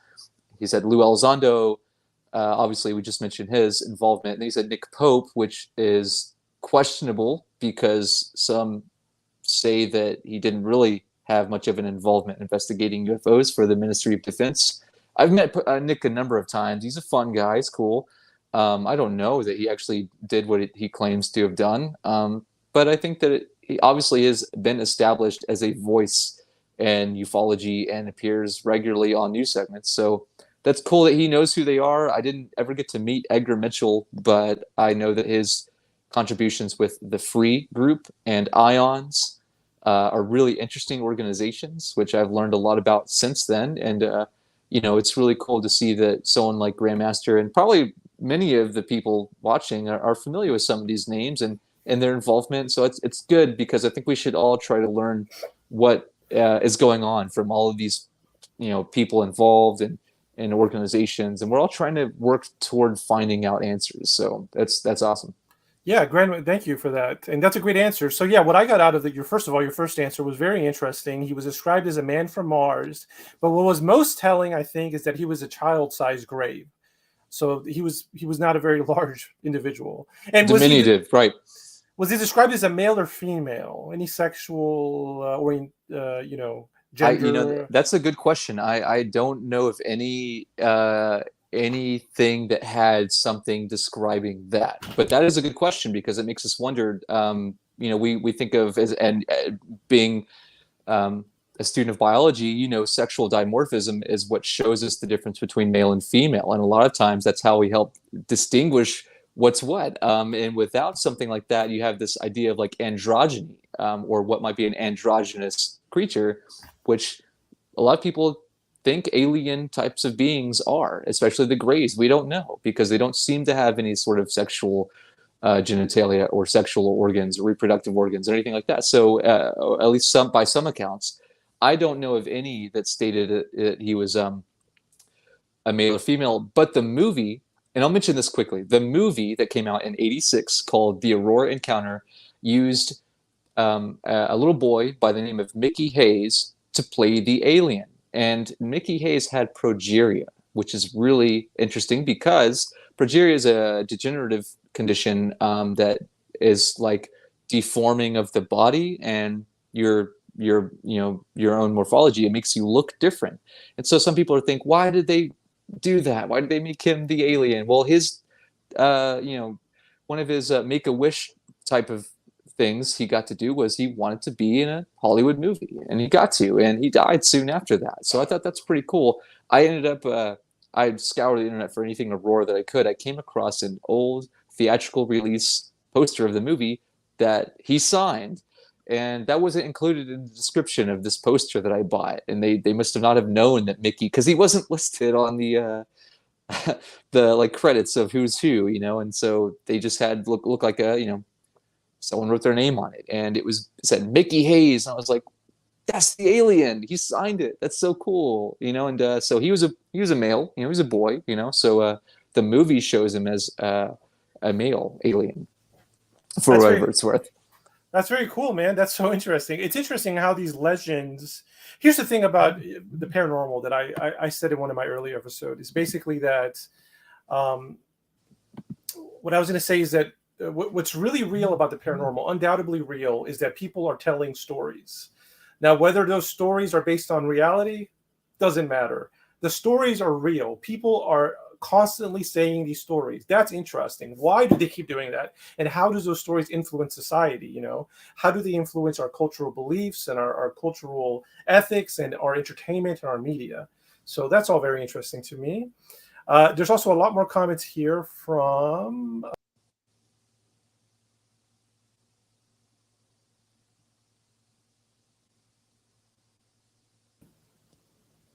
Whoops, sorry. Okay, hit the wrong button. There you go. Almost thought they got you for a moment. We're going too far into the deep end there. Okay, here's some more comments from Grandmaster. He said, Grandmaster UV says, I also summoned the UFOs and brief military intel and more, and we pulled together with many countries UFO military intel to brief Congress and the public. And there's more. Summon UFOs up into touching distance and touching them. And we covered many of them. Okay, pretty intense. And using high-powered lasers and bright lights. And there's some more. There's some more here. Okay. Also says, He says he uses a blue laser, he or she, Grandmaster. Grandmaster UV says, and I got the videos of contacts in 4K up close, and I'm going to raise 100 million to study the UFOs with quantum computers and advanced scientific instruments, such as an electron microscope and a spectrometry. And I want to work with the Wright Patterson Air Force material, command and foreign material exploitation. I got to meet him in the one that picked him up from the airport to brief Congress. He said 4 races, we have evidence of them coming here for thousands of years, and that there are like dozens and dozens of aliens, over 60. And then he said there's millions of races of extraterrestrial. This point right here is very interesting. Yeah, I mean, I think it's so hard to believe there's not other life on other planets. And I don't think it's unreasonable to believe that there's millions of different types of intelligent life on other planets. I don't think that's unreasonable. The question is, are they visiting us? That's what is up for debate, really. I know that little kid with progeria. Okay, interesting. Like Chicken Little. Okay, well, I guess that does describe him. And Nancy K says, I wouldn't touch them. There are rumors of people getting radiation burns. Yeah. My advice for anybody who sees a landed craft is, and I'll talk about this later. Yeah, don't touch a UFO. Do not approach a UFO. You will regret it. If you see what you think is a legitimate UFO, I would appreciate it. Try to get a picture. Don't stress out too much about it. But also telepathically, I would in my mind, I would have the thought, that's an awesome UFO. I would be very complimentary. I would say, that's an awesome UFO. I bet whoever operates it or is inside it is beautiful, intelligent, deserves all my respect. Furthermore, it would be great if when I woke up in the morning, underneath my bed, there was $1 million or a bunch of gold. If whoever is in that craft could make that happen, that would make them even more handsome, intelligent. But I would not approach the craft. Those are my recommendations. Very cool comments. Okay, should we proceed with the slideshow? Yeah, and I'll wrap up the Aurora segment just by saying that it's something that, I think just by proximity I've been able to go and to learn about. My fascination with it is more than just I think it's a great fun story and legend, and it could be real or maybe it's a hoax. But I live close by, and I think that having been able to go and do a lot of field research and talk to people and having Jim Mars bring me, into the mix of things, that was really inspirational. And I'm doing it mainly because it's also a cool opportunity to chronicle something that I don't think that has really been done in this way. There are books on the airship mysteries of the 1800s. There are a few books specifically on Aurora, but not like this. And so I'm having some fun with it, telling all about the different ways that it's been featured and made media appearances. And I'll even be including this segment, that we're doing here in the 2022 section. And I don't know if anyone can see, but I'm actually wearing my Smoking Windmill Barbecue shirt, which is one of the businesses. Hold on a second. Here. Let me try to get you up here so people can see. Okay, yeah. Okay, here you go. So Smoking Windmill Barbecue was one of the few businesses that was in the town. Obviously, the name is referring to the windmill. It's a fun idea because like they're one of their main things they make, like their number one is called the UFO, and it's a big baked potato, and they have all this stuff, and it's a barbecue place. So they're having some fun with the theme. So I'm including things like that because they're encouraging of trying to go with that whole idea, regardless if it happened or not. They're known for that, so they're playing into a little bit. So yeah, I'm glad to feature this show along with all these other things on there. So be on the lookout for the Aurora book later this year. Awesome. Well, that's an honor. That's really cool, man. All right. Okay. So, would you like to move on? Yeah, we can keep going. So I know we already talked about Marfa, which would have been the next segment. That'll also help to transition to the one afterward. There we have the Marfa Lights historical marker again. Really cool place. Go check out Marfa any time of the year. And then the one after this deals with something we did talk a little bit about before. Now, I went there. It's probably been about 3 or 4 years, and I saw it's this 8-mile stretch of straight gravel road. So you got to go pretty slow on there. And that's a sign that says Ghost Road, Scenic Drive, Hardin County Park. And it's an 8-mile drive. And so someone's done some graffiti on that part below. I think they've redone that sign since then, but that's just to the left of what you can see on the right there in the corner is that gravel road. You go down and you're involved with this, stretch of road for, several minutes if you're driving slow, to where you can turn off your lights a little bit. You can go through and try to see. I think that sometimes you will see car headlights. You might even see people out there, which is probably more concerning than anything. But I think that it's interesting because when I was there, I definitely saw amber yellowish lights in front, way down the way. Maybe they were car headlights. I don't know. And then red lights back behind me. And I thought that was interesting. So I did a video, just like I do in many of my segments and on location segments. I'm either just, with my phone or doing something very practical to try to capture. Because I think it's like you said, you got to be at the ready when something happens. I think everyone's got their phones, their smartphones. It makes people wonder, why don't we have, better pictures of this? That's why I'm trying to, keep it out. So I do have a video on the Vortex YouTube channel of that drive. I added, I don't normally do this, by the way, I'll share this. I added a little bit of sound effects or like a sort of musical theme to it, not because I'm trying to make it spooky or anything really, although you can think that, whatever, but mainly because of the audio quality. There was a lot going on. I was like, I got to put something to mask this up. So it's the Bragg Road lights, also known as the Saratoga light. And that was a really cool overview shot you had there. I think that, if you did have an overview, it's just a thicketed forest, like you said. Yeah. Enormous. So yeah, here it is. These are screenshots I took. I've also been to this road. I've stayed in Saratoga for several weeks, and I've collected stories. So I will also, once you wrap up, and I comment on that, I will talk more about that area. But yeah, this is Microsoft Flight Simulator 2020. And I'm flying this like kind of helicopter that I found in the game. It's kind of like a UFO, but it lets you get really low.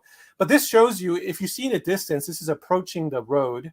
And you can see it is a very forested area in East Texas. And then right underneath the little copter there, you see that little indentation in the forest. That's the road itself. So that's kind of the upper view. So it's interesting. It's a very forested area where this is happening.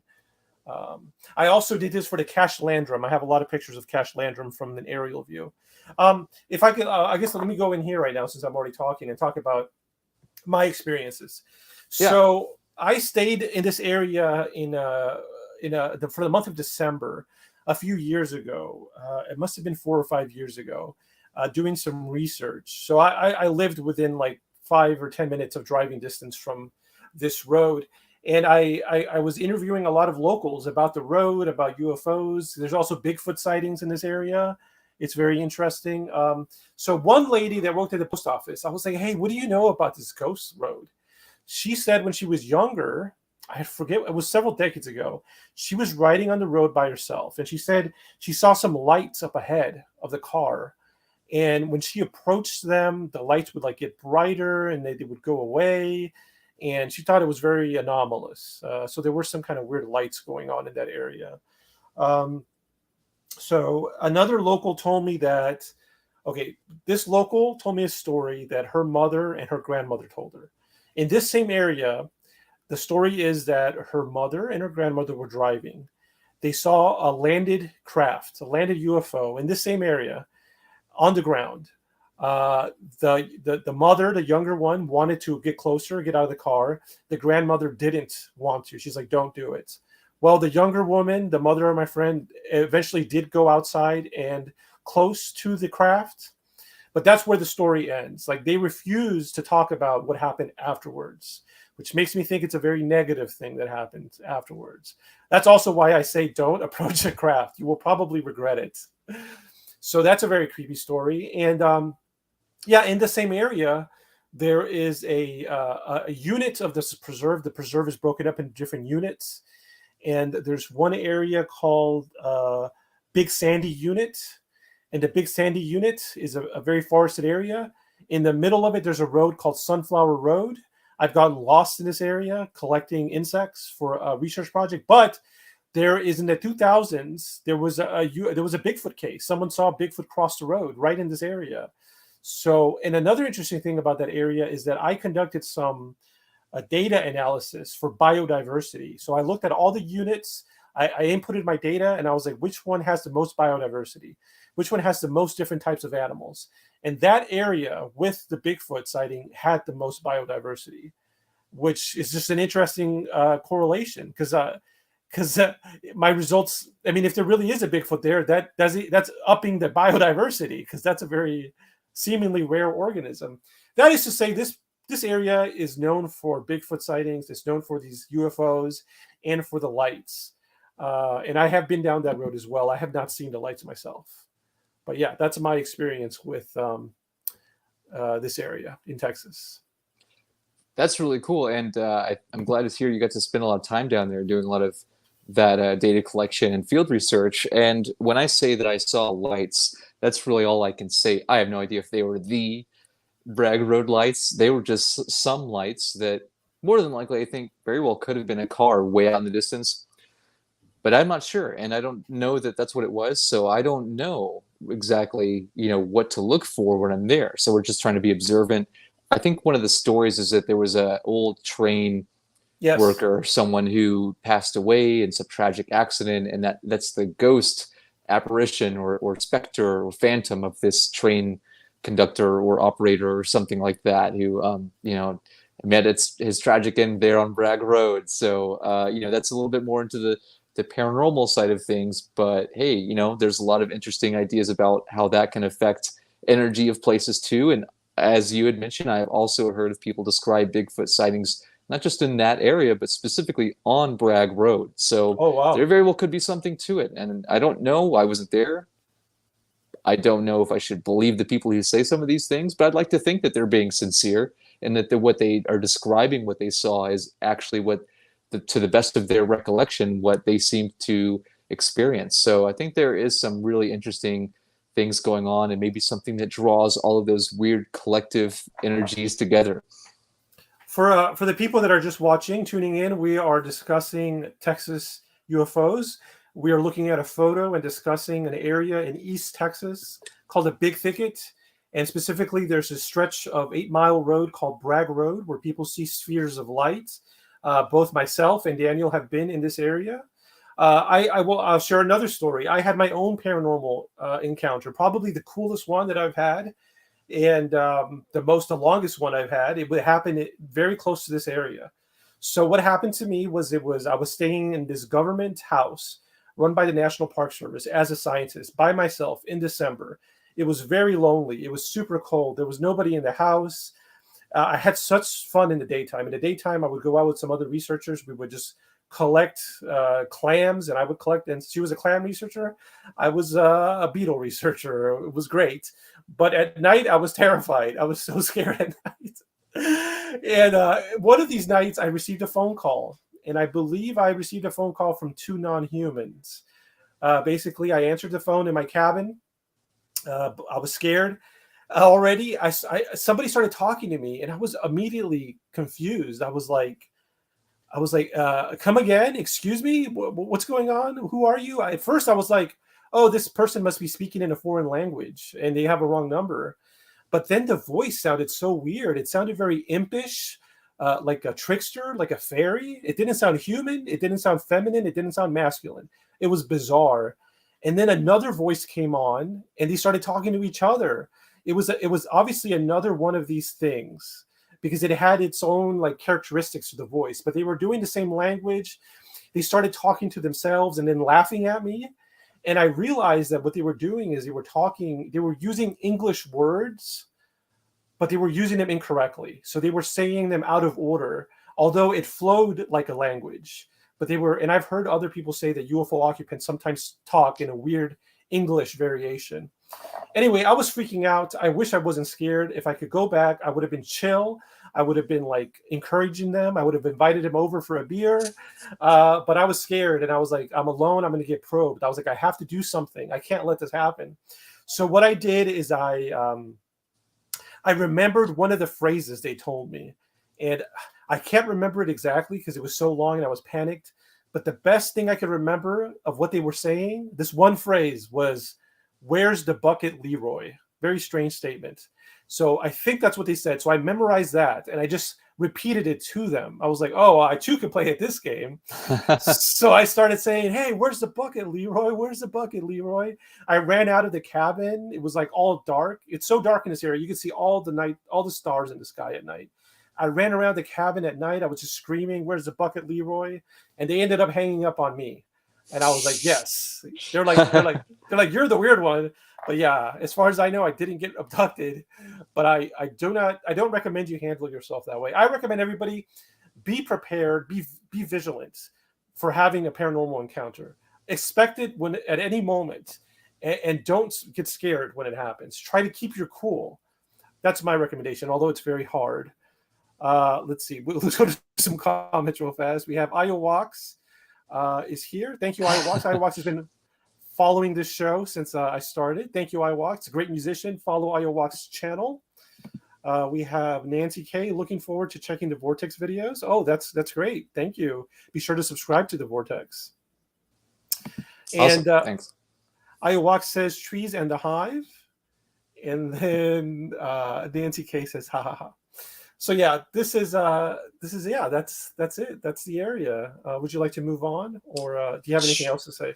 Yeah, no, I think that it's one of those things where anyone could go. I don't know that there's any real strong guarantee that someone will see the authentic lights. Like I said, when I was there, I saw some lights. I don't know what they were. Could have very well just been cars way out there, 7-8 miles away. But I saw something, and this is a place that people can go out to. I'd be careful just because it is sort of like remote, like you said, out in the middle of the forest. So just be cautious, but it's accessible. It's not a closed off private road. Anyone can go out there, just do your due diligence. And again, just be cautious, try to be safe but more than anything, have a good time and be open to the possibility that if you see something, maybe it's some strange ghost light or whatever it could be, who knows? So yeah, we can continue on to the next one, I think, which is I will also say, I'll say real fast, it reminded me, this area is, I do believe it's a paranormal hotspot. If you want to have a paranormal encounter, I would vacation this area. There's a lot of beautiful trails and natural things you could do. You could go kayaking, you could go canoeing, you could pay people to go on these trails. You could rent a hotel room. It's inexpensive. There's a town called Kuntz, which you could stay in. The nearest big city is Beaumont, which is like 40 minutes away. But yeah, I do believe this is a paranormal hotspot. It's a great vacation spot. Expect for something weird to happen if you stay there for more than a little bit of time. But yeah, let's move on to the next photo. Okay, here we go.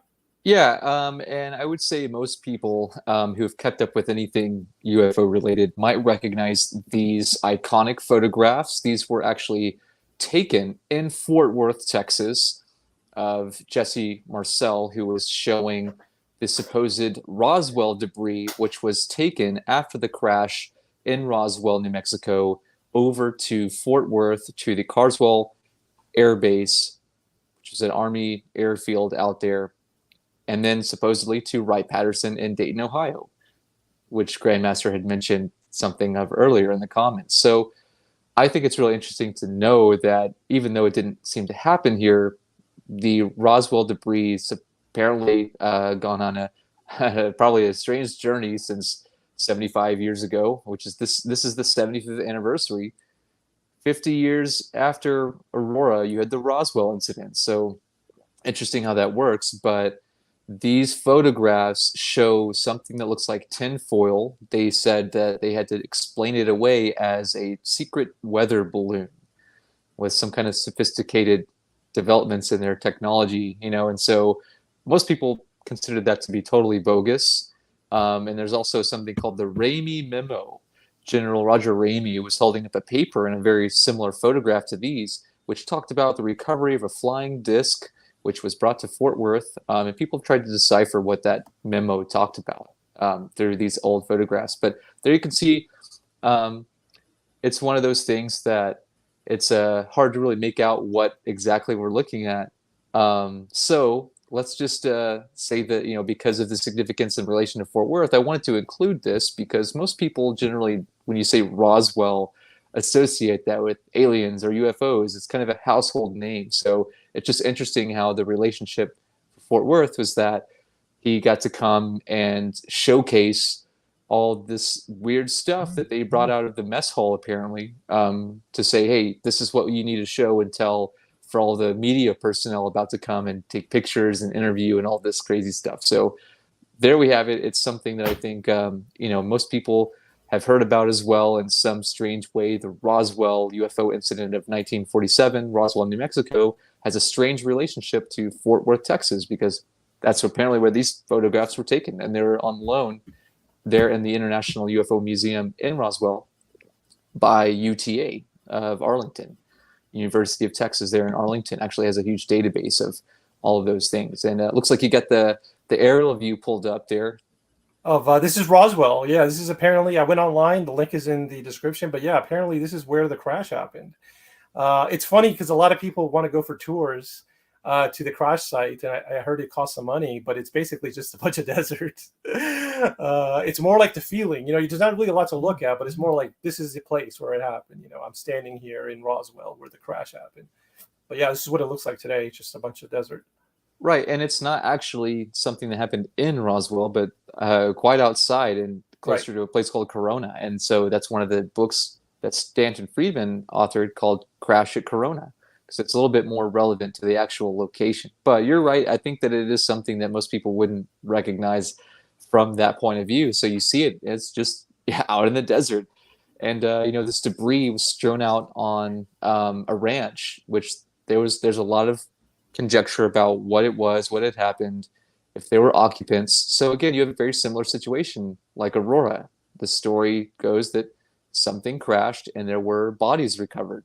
So not just a typical sighting, but also one of those things where there was recovery of material and bodies. So kind of a repeat. I jokingly say they were trying to come back and retrieve their family member, but they came 50 years too late and, in the wrong state, and they crashed too, so, but yeah, that is the classic photo of the weather balloon, as Nancy's pointing out there. That was taken in Fort Worth, Texas, right over here in my area. Very cool. Very cool. All right. Should we move on to the next one? Sure. For sake of time, we have a bunch of others that, some of these slides I didn't include all of these other historical cases to, but I wanted to just make a few mentions because we got up to about 47 here. So before we get to this one, which I do want to bring up as well, right after 47, you have the kind of the advent of all of these alphabet agencies, the three-letter agencies that came into being right after 47, which instilled a sense of compartmentalization of these intelligence agencies. That's curious because into the 50s, you have a lot of things occur that I think are really interesting and noteworthy to consider. That it's one of those things where a lot of this is really challenging for us to make sense of, with who's got what, and all these years later, who even knows anymore what happened to any of this stuff, if it's classified or top secret or whatever. But without being too conspiratorial, there definitely was a continued effort to try to pay attention, even in a public way, which in the 50s and into the 60s, you've got Project Blue Book, which is what the Air Force did to conduct their UFO investigation with the civilian counterpart, Dr. J. Allen Hynek, who was a professor of astronomy in Ohio. And so it's really interesting to see how that was something that also comes into play, because you have, following soon after in 51, you've got the Lubbock Lights, which is really interesting because these are some light formations in a delta configuration that even some scientists took pictures of. And these have appeared all over shows, even the mock-up history sort of docudrama Project Blue Book showed the on like episode 3, the reenactment, so to speak, of like the Lubbock Lights issue.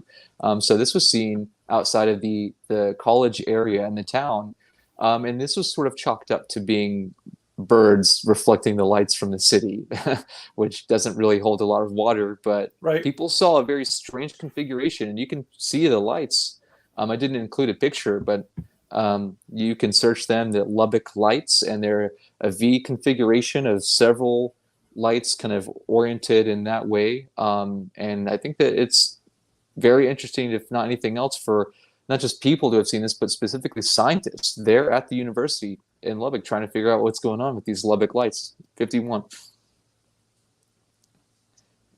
And I will basically, also say yeah, the I was going to say the thumbnail of this video is a picture of Marfa, Texas. I put in the UFO. That UFO is photoshopped in, but the thumbnail is a picture of Marfa, Texas. And we'll just see some comments before you continue, if you don't mind. We have yeah. unidentified S4 says, "Hey, hey." Anthony has a great channel, growing very quickly. Please follow unidentified S4. He's a very funny guy. How's it going tonight, everybody? I am doing well. How are you doing, Daniel?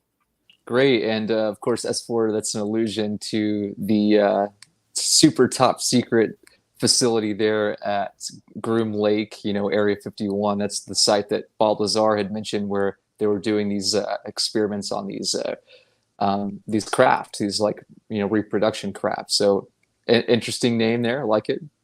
Yeah. Bob Lazar, best known for being the most handsome man in ufology. Nancy Case, it's a good show. Very informative guest. Very informative guest. I agree. Oh, thanks, Nancy. Yeah, S4. And Iowak says S4. He's, I guess they're familiar with each other. And we have unidentified S4 says thank you. If you could put a pin in there, I do have a question. We've been talking about some UFO crashes. I wonder if these are real non-humans crashing. Are these accidental or are these on purpose? Are they trying to crash on purpose to give us technology, or is it a legitimate accident? I think that's a really good question because it makes us wonder if these entities are traveling billions or trillions of light years away all across the universe just to succumb to gravity and Earth's deserts and things. It doesn't really make a lot of sense. It's a long way to go. It's kind of like going cross country and then you break down and thousands of miles away, and not only that, but you're done. And so I think that's really weird to consider how this is supposed to work. If this is all like mechanical and biological, maybe we're anthropomorphizing it a little bit, but if that really is the case, it makes us wonder, is it intentional? And of course, some people and various figures throughout the years, notable ufologists, have alluded to that being a possibility, that these are intentional, and that we're given these as sort of tinker toys to work with to develop new forms of technology. Because after 47, a lot of the advance of technology actually exploded, a lot of new innovations. So it's really interesting to see how that plays into effect. And I think that it makes us wonder, if they're so intelligent, why are they crashing? I think it's a valid question, but a lot of people say, well, there's signal interference, there's frequencies, there's all these things that are causing them to not be able to, work right with their ships and how they operate. And maybe that is the case. Unfortunately, if they traveled all this way just to, crash, it's kind of seems like a travesty. I mean, I think that you'd be a little bit better prepared and more equipped if you're so beyond humanity and in your stage of development and whatever type civilization you are, in like the Kardashev scale, you're out there like a type 2, type 3 civilization, and then you suddenly go to Earth and you get in a bad wreck. It doesn't make a lot of sense, honestly. But I think that it makes us wonder, maybe there's something, maybe there's a reason, maybe we're supposed to be aware of those incidents to recover the material and try to figure it out. And maybe there have been governments who have recovered something like that, who have been working away we have no idea what we're working with. This is all very mysterious. We got to keep it super under wraps. And all of our scientists are just working nonstop. Maybe they do know, maybe some do, maybe they're just totally clueless and people are just thinking that they do know. So I'm open to the possibility that maybe we've recovered some very advanced manufactured vessels from non-human intelligence that are intentional, and maybe some aren't intentional, and maybe some are not modern in any way and are actually archaic and are more or less archaeological discoveries that are totally out of place, that don't fit in any conventional known human civilization, that we're oh, I guess we've been visited, or there are others here, like you said, maybe they're not from somewhere else. Maybe there are advances in technology that have been here the whole time, that are maybe frozen away, or something, or however, and so that's really interesting to me. And I think that it could very well be that through these types of incidents where we can recover materials, we're fortunate enough to learn about some of these different, to us unknown elements, unknown chemical compositions, unknown metamaterials, unknown biology. So that's all really interesting to me, because I really find like astrobiology interesting, and seeing if there are other entities out there, if they can manage to get here, if faster than light travel is possible. Maybe they have something better than just like shooting off a rocket through space really slow to take light years to get here. But I think of it like this: like, we know even if we're going to Mars or the moon, it's going to take us a while to get it down. We're going to, even Elon Musk is like, we're going to have some challenges along the way. So it's hard to think about like where we place an advanced civilization in the scale of development. Like, are they just so developed to the point where it's like crashing and wrecking is like non-existent? Because obviously something's happening. It seems to me that that's got to be something we need to look into. And I think that obviously, with the secrecy around all of that stuff, like, I think someone knows a little bit about that sort of stuff. And even scientists who have been contracted by the Department of Defense, specifically like Dr. Eric Davis, who's in Austin, who's worked on different things, has admitted that he thinks it's a really good bet that we've got debris, we've got crash debris, we've got recovered materials, we've got organic materials. That's incredible. That should make any biologist, any physiologist, like, their mind should be blown. Like, why aren't we studying this? Why don't we have access to make sure that we know for sure that this is real and it's not just like being kept behind closed doors? Anyway, so not to go on a tangent, but I think that crash materials, and organic recovery of organic materials should be of utmost importance, and it's probably a good reason for why there's so much secrecy surrounding those issues. Cool. Okay. Well, let me read some comments, and then I will reply to what you said. We got identified as 4. Bob is a legend, just like Wild Trees. Well, thank you. I appreciate that.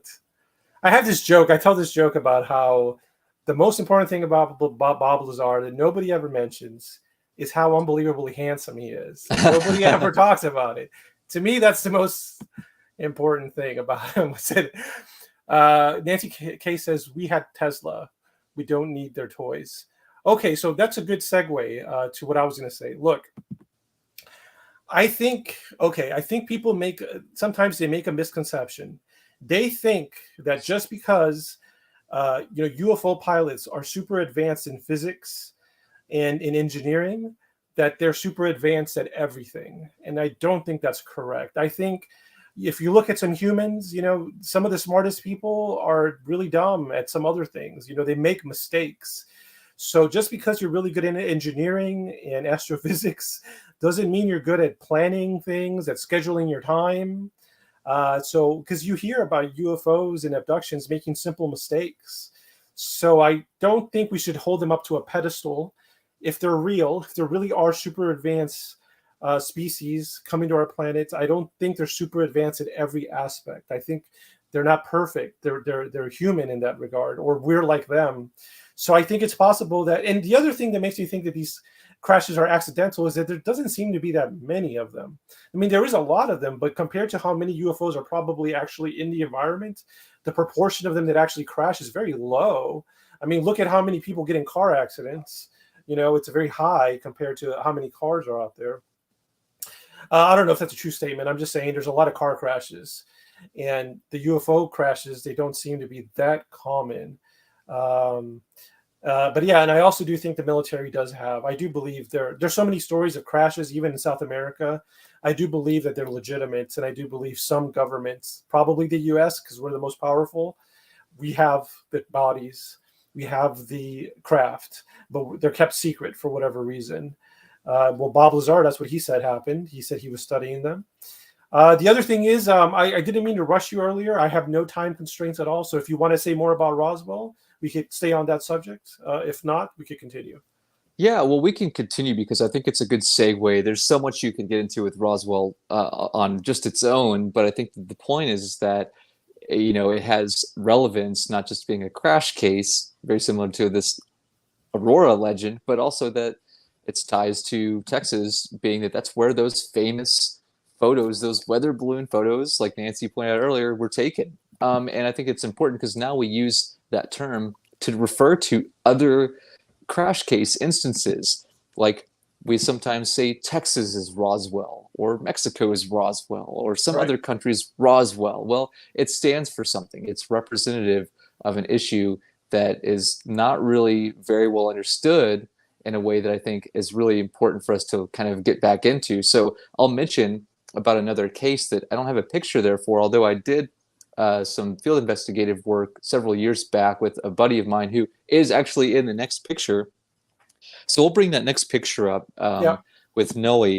So my buddy Noe Torres, he lives down in Edinburgh, Texas, which is where that picture is taken. But before we get into that case, I want to mention that my buddy Noe, we first met in a town called Del Rio, Texas, and this is down kind of toward the Big Bend area. Not exactly there just yet, but Del Rio has an interesting crash case story that is sometimes regarded as being hoaxed or made up, I guess, by a Colonel Robert Willingham, who Noe had met, interviewed, and talked with to learn about the specifics of this story, which basically goes as the captain or the colonel basically was flying. He was a pilot. He was in a wing formation, and they were flying through Texas, and they saw a glowing object. And this object changed trajectory, and he asked his commanding officer for permission to pursue the object, which he got. And he saw this object crash on the other side of the Texas-Mexico border, just past Del Rio, which is kind of the closest, kind of like Roswell, it's the closest major town to where this happened. So they just kind of associate it with that. It's actually closer to a place called Langtree. And so Noe went out there with another friend of ours, Ruben Uriarte, along with Gary Holloway and his dad, who was a drone operator. We flew a drone over to the Mexican side, passing the Rio Grande Valley, to ascertain the location of this supposed crash site, which they had been well informed about based upon the testimony of Colonel Robert Willingham, who some say is totally made up.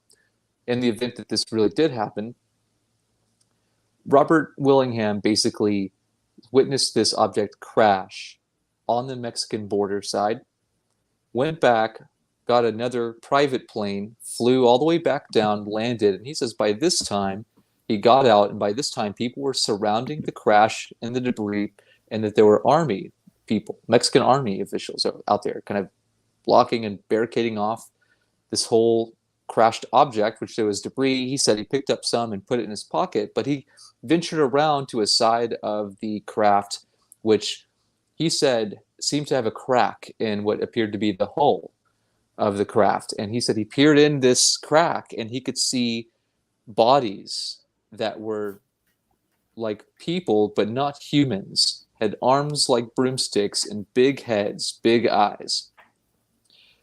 So this is the claim of Colonel Robert Willingham from Del Rio, Texas in 1955.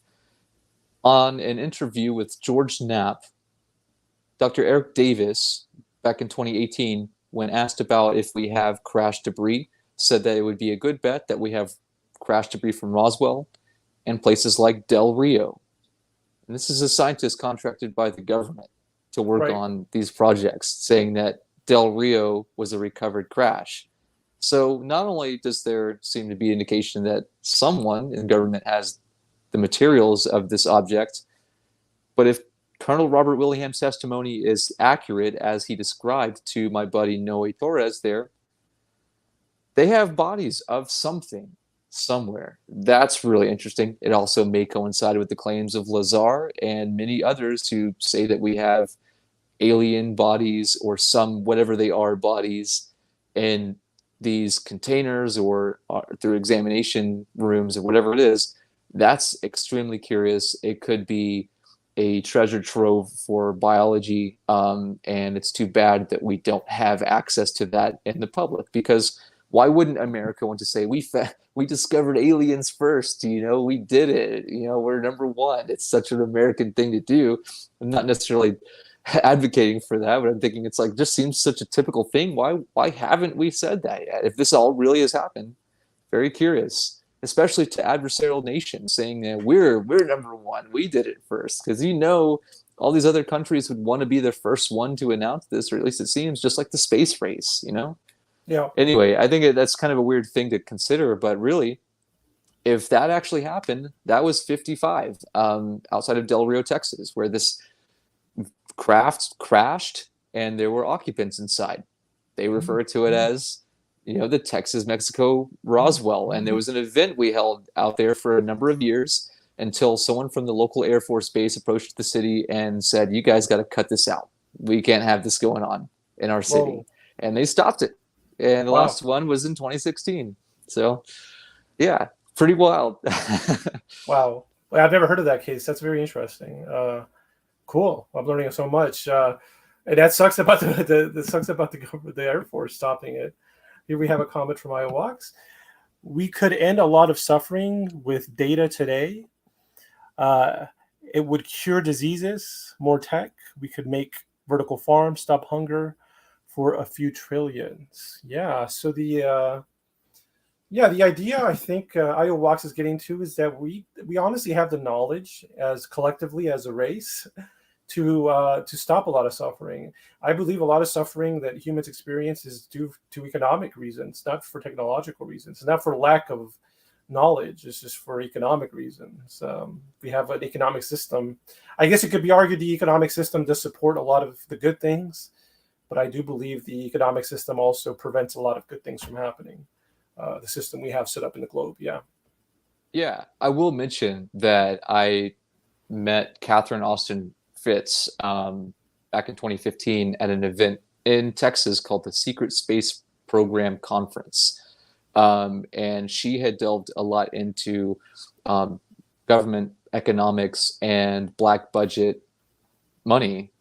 And as many people know, it's kind of conventional knowledge at this point that the American deficit was like $9 trillion, like that they couldn't account for.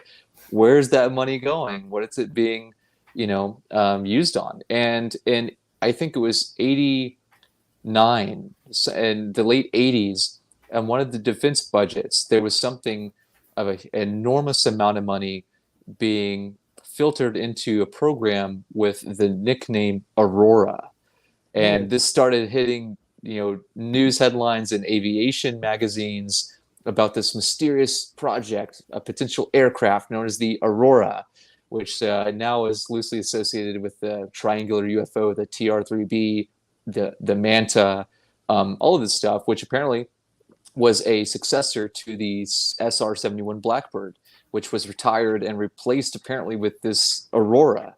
A lot of people wrote about this back in the early 90s when it really hit the scene, because there was a line in the defense budgeting for something called Aurora. Maybe that was a mistake. Maybe it was a misdirect. Maybe it was not real or anything at all, but something was getting a lot of money for a project, a black project called Aurora. It makes you wonder, because of that, probably a mess up, that was no one was supposed to ever see, that maybe they're probably a little bit more careful about their expenditures, what they're actually showing money going to.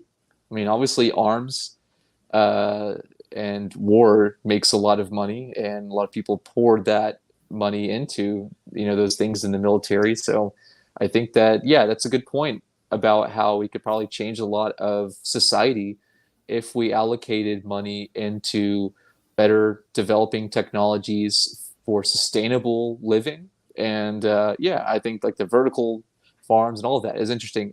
But to the point, I think that, what was it, Nancy made earlier about Tesla?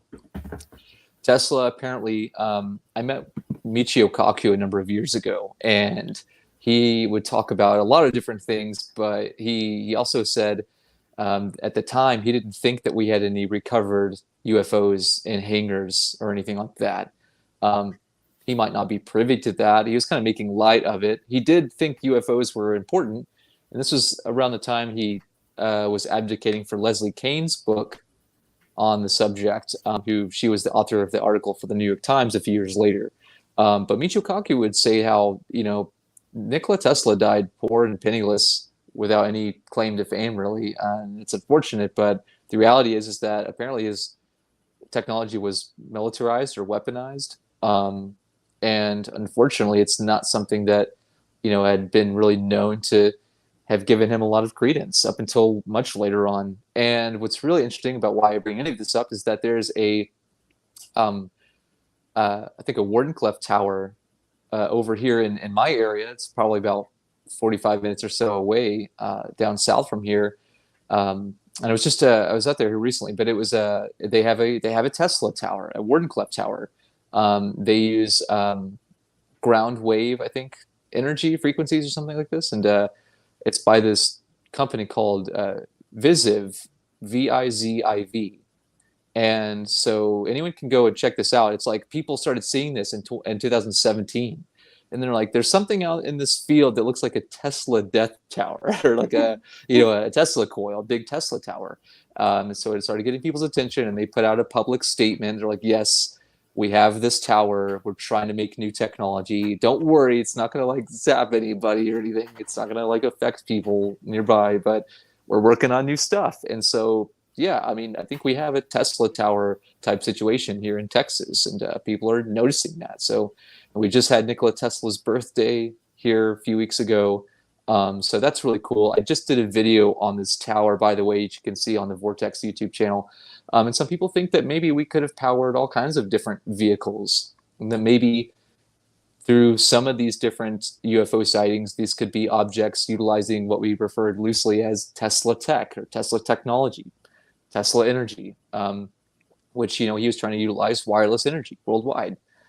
That's brilliant. So I just wanted to make a mention of that because, he's kind of like an unsung hero. I think we need to start including him in like the history books and science books and stuff. So I think a lot of really cool stuff. And of course, you can go down the rabbit hole and say all this other stuff about what happened, but there's some interesting things with that one, but we can move on. I wanted to say that, because I didn't include any pictures, that it's one of those things that I think it's hard to really just throw tons of pictures together for a quick show like this. But since we're into the 50s, I'll mention that the one I talked about just now, 55 Del Rio case with that guy Robert Willingham, is largely regarded as a hoax by someone named Kevin Randall, who's been a researcher for a long time, an author. He was retired Air Force.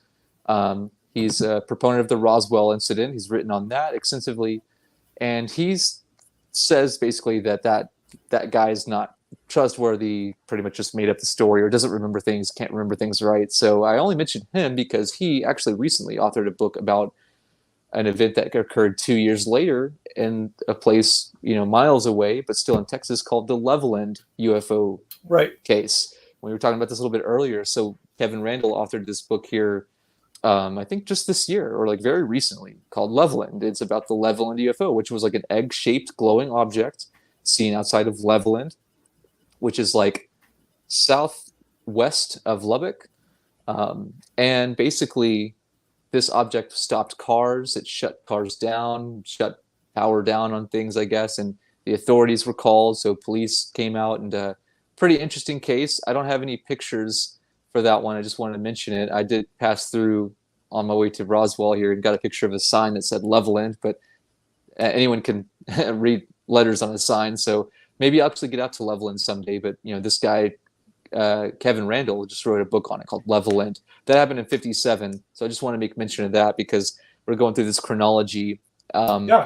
So I think that's kind of important to mention how some of these are like very well-known Texas cases and worth bringing up on a show dedicated to the subject. Well, thank you. I appreciate your thoroughness. I will also say I am self-employed. That is to say, I do have some free time. You seem to get around a lot. So next time you go to a conference or want to do a research trip, let me know, and I would love to tag along, or we could, split our expenses and have a little expedition or something. Yeah, let's make it happen. I am all for encouraging people to get out and check out some of these places, see what the events are like, and be able to connect with like-minded others and have a good time. So that sounds great. And anyone listening, let's get together. Let's figure out what's coming up next. And I have something to mention toward the end here that I'll bring up that has a lot to do with Texas UFOs, which I think everyone will really enjoy hearing about. But to continue on, we can get into that next set of pictures, which is with my Yeah, buddy Noe there, there you go. because Noe Torres, who I've been fortunate to know for about 10 years or so now. He's been involved with a lot of events in Texas. The longest running one now is here, where this picture was taken in Edinburgh, which is down near McAllen or down by like Brownsville, that very southern tip of Texas. This is a caliche pit. It's a depression in the area where construction workers were mining for gravel, and apparently in 1966, to which they were witnessing some strange weather activity and rumbling, and then suddenly an explosion in the sky.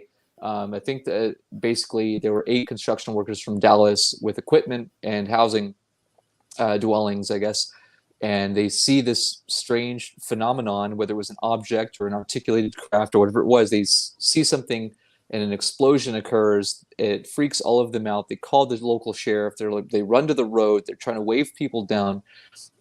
Finally, the sheriff comes out the next day with his son to inspect the area, and things are burnt badly, like ruined equipment. The dwellings are pretty much devastated, charred remains. Everyone seemed totally in panic mode and just couldn't wait to get out of there. So the sheriff's son, Joe Ponce, is actually still alive and recalls going out there with his father as a young boy. And he's come to these events. So in Edinburgh, we have this event called the Edinburgh UFO Festival and Conference, which has been going on. We just had the 10th anniversary back in April, and they bring together tons of guests, tons of well-known figures and ufologists and researchers and experiencers and all of this stuff, and actually bring people out to the site. We did a group tour out there. I brought out some Geiger counters, and we're kind of going around different areas looking for debris in the metal. So I put together a sort of a mini feature on the Edinburgh crash case, or whatever it is that happened out there, the UFO, and that's also on the channel as well. There I am with Noe in front of the caliche pit, and we're talking about the whole incident and the history because he lives there, and so it's really cool to see. I think the next one. Let's go ahead and hit the next slide there. Yep, you got it. So there I am in my fun festival get up. You can see it says Edinburgh UFO Festival. That was just earlier this year. And so it's a great time because the festival is like family friendly. They have a stage. I've been fortunate that the city has offered for me to come and be the master of ceremony, and actually, they have a DJ and just music, lights. There's like robots and booths with people and food and crafts, and it's just a huge fun thing at the campus plaza there at the University of Texas in the Rio Grande Valley. And that's a lot of fun. But then on the next day, the conference is a more serious tone for the hardcore researchers or just anyone who's wanting to know more about the guests and their involvement with whatever it is that they're going to be discussing. And it's really cool because they have a kind of a duo dynamic of what to offer for an event like this, and it's been going on for a decade now. So this is the longest running event, and it all occurred because finally the family who lives there now, they didn't know, they were informed they had this weird incident, and fortunately they were cool enough with it to say, hey, let's bring people out. We're okay with that. We want to look into it too. So they of course, unfortunately, in a lot of ways, like in Roswell, the family who owns the property wants nothing to do with any of it. It doesn't want people out there. So this is kind of a really interesting but opposite situation, where we're fortunate that they are actually inclusive of the city's involvement and interest along with the event.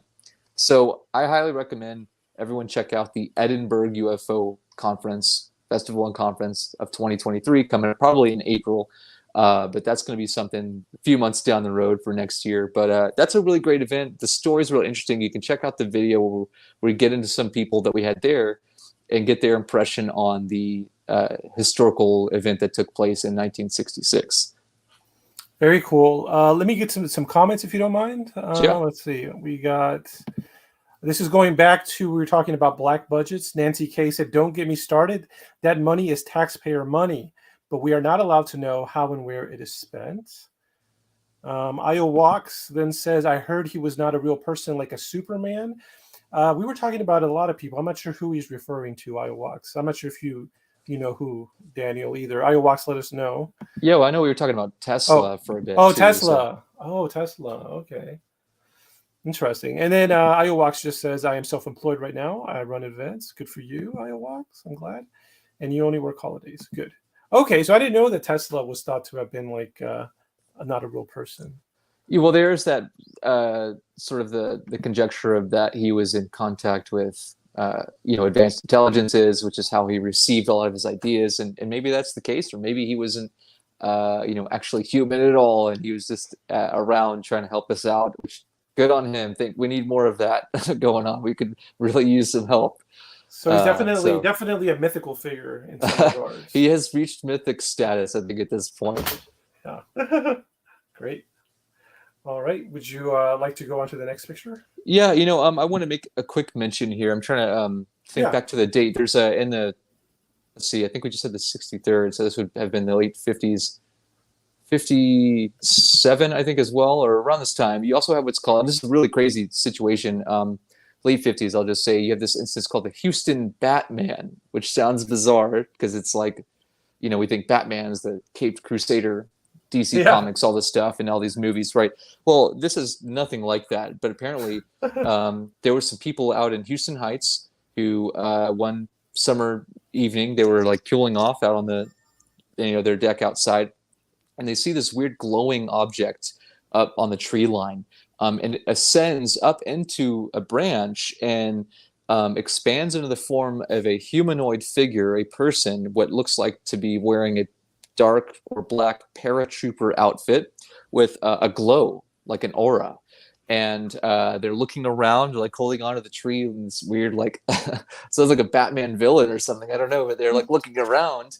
And this thing, it's described like implodes. The light collapses on itself, and a moment later, something rockets up down the street. And this was written in the Houston Chronicle. They called it the Houston Batman. And my buddy Ken Gerhardt has been asked about this on the news and things too. So, very interesting case. And having been in the Houston area, I don't know if you've ever been around Houston Heights, but it's like right off of the Highway 5 or Highway 10, something like that. It's not there anymore. They built a highway over where this happened, but interesting, lesser known UFO type of case because it's not a ship; it was a flying humanoid. So my buddy Ken Gerhardt authored a book called "Encounters with Flying Humanoids" because sometimes UFOs aren't always ships. Maybe they're something, a person, a humanoid, a creature. Like we said earlier, a lot of explanations. So. Houston Batman. That's crazy. When was that? When did that happen again? I want to say 57. Same as Levelland. Let me double check on that because I think it really did take place 65 years ago at this point. Let's see. And while you do that, I do go to the Heights. I go there every week. I go work out with my friend who lives in the Heights. So I drive down there once a week. Very cool. Yeah, it's one of those things that's like, you could try to go, 53. So we're backtracking a little bit. 53. Okay. Houston Batman. You could do a search on that on anything, online, and it should come up. So, I think that it's one of those things where it's hard to really say what exactly these people saw because they described this glowing paratrooper, so and then something rocketing up down the street a moment later. So very interesting, but unconventional UFO report in the 50s. That was a little bit before this in 53. But getting back in the 60s, and all these things that's going on, and after that, and I just say into the 70s, and something a little bit more unconventional. In 76, you have a rash of sightings down in the valley of what my buddy Ken Gerhardt also authored a book on called The Big Bird or the Thunderbird.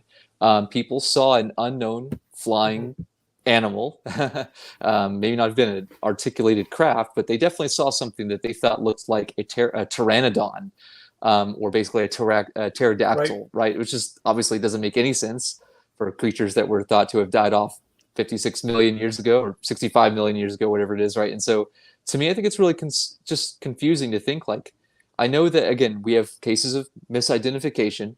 This falls loosely into the realm of cryptozoology as well, which I'm really interested in.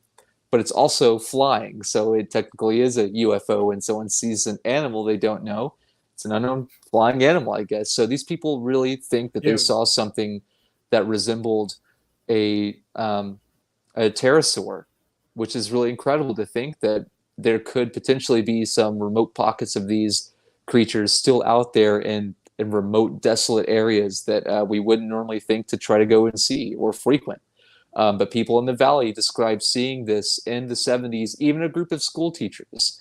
So it's not just a bunch of crazy people making it up, although I guess maybe they were. I don't think so. I don't know. But some even include the shape of the spade on the end of the tail, which is, I guess, very indicative of a very specific subset or subspecies of pteranodon. So are there pterodactyls still out there? I'm not really too sure. That would be amazing Well, to think. What do I you will. think about that, Wild? Yeah. I'm glad you asked. Well, okay, I have a friend who is he runs another website and he's an author. The YouTube page called Mexico Unexplained. His name is Robert Bitto, and he travels to Mexico all the time for his business. And he's really a folklorist. So he collects all these legends and stories from Mexico, and he writes books about it. Once again, Mexico Unexplained on YouTube. Robert Bitto. So I interviewed him. He is convinced. He's collected so many stories, and not just from far away, but up close stories about large flying animals in Mexico and the Texas border, that he believes there is an unknown hidden animal that's a large flying type of animal, whether it's reptilian or avian.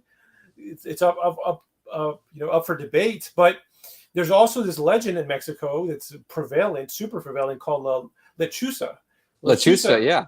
Yeah, supposed to be a large owl, a very large owl species. So there's so many prevalent stories of large species of birds or flying animals in that area of Mexico. I do believe it's very possible an animal could still exist, or multiple. It'd have to be more than one, because if that one just dies off, then the legend ends. You have to have a breeding population. But the thing is, I believe these birds, they probably live in very inaccessible areas. They probably live in tops of mountains and trees where a lot of humans aren't. So that would be why they're so rarely seen. But yeah, I told my friend, I told Robert what I would do to catch one of these, or to get evidence, is I would collect as many stories as I could, and I would try to find out where they're at, kind of try to triangulate or find a route. And then I would buy a lot of probably fish, probably cheap fish, and let it just rot in the sun in an area. Because that would probably, a lot of times, just dead bodies attract large animals. And so I would have to pick the area, I would have to be careful. I wouldn't want to do it in a public area or someone's private property. Nobody wants a stinking pile of fish.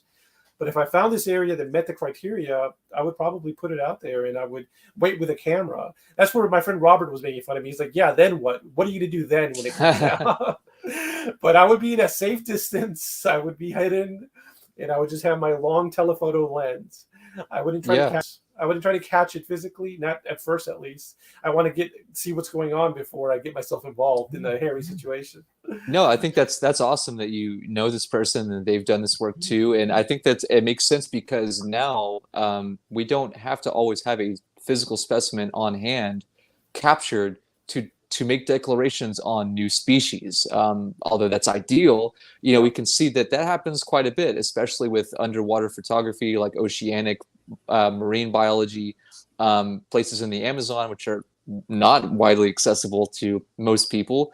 Someone can snap a quick picture of something and send it off and say, "What is this?" And someone says, "That's never been cataloged before." Right. And then you have the issue of ethnozoology, which the locals or natives might be familiar with a lot of this stuff, but because of our sort of Western societal approach, we think it's never been discovered. So I really do think a lot about how zoological implications affect our understanding about what's still out there, along with folklore and all of these things. That's a big part about why I like to look into some of these cryptid stories. And it could be that some UFOs are avian cryptids, which I find particularly fascinating too. So this story of the big birds and the sightings of these thunderbirds or whatever they are, they seem to be more indicative of an animal rather than some type of articulated vehicle or craft operated by intelligent aliens or government, people or whatever it is. So I think that there should be a way for us to look into these stories while they're not like your conventional UFO. we shouldn't be dismissive of them. And I think that having been in places like in Death Valley, where I see the openings of caves, and I'm like, there's this, maybe there's a pterodactyl skeleton up there. I gotta go find, So I'm really interested in those remote places because I'll go out there. I'll do what I can. I mean, I think that most people will never be able to have that opportunity, but I'm all about it. I like your idea about trying to, associate and coordinate reports with, geographical, location, all of it. I think that's brilliant. So yeah, I think you're onto something there. Thank you, thank you. Yeah, I talked about it in my first episode, but I do have experience as an animal trapper. So right after I got my bachelor's degree, I got my first job was trapping, and I think trapping is actually very important to the supernatural because of cryptozoology. So during that year that I trapped, I learned how to trap beavers, nutria, which is a form of South American rat, beavers. I already said beavers, raccoons, possums, armadillos, moles, snakes, bats. I mean, all these animals. And, cryptozoology is the study of hidden animals. And like you said, a lot of times the gold standard for discovering a new species is a body. And one of the best ways to get a body is by trapping one. And really, when you're a skilled trapper, you understand the psychology of the animal, you understand the biology and the habitat of the animal. And so that's kind of how I came up with this idea for this giant bird, is by my experience with trapping, I think, and animal behavior. Animal behavior is also one of my interests. My main studies in biology are animal behavior and invertebrate biology. Yeah. That's awesome. I think that that's really impressive that you've dedicated your time to be able to follow through with that discipline and how it relates to all of these other really interesting fields of study too. So I definitely commend you for the work that you've done. It's something that I think everyone should at least be mindful of, even as a civilian scientist, if not anything else, in their approach to any of these challenging areas. That there very well could be something out there. It doesn't matter. I guess it can matter if a wildlife biologist discovers it, or just some guy out on his farm. He was like, "I shot me a chupacabra. Come get it." And they're like, "No, those don't exist." He's like, "Well, I shot something." So Yeah. so we need to try to see what's going on with this. What some people call the Texas Mothman, which is either like you said, the lechuza, these big birds, some kind of winged humanoid maybe.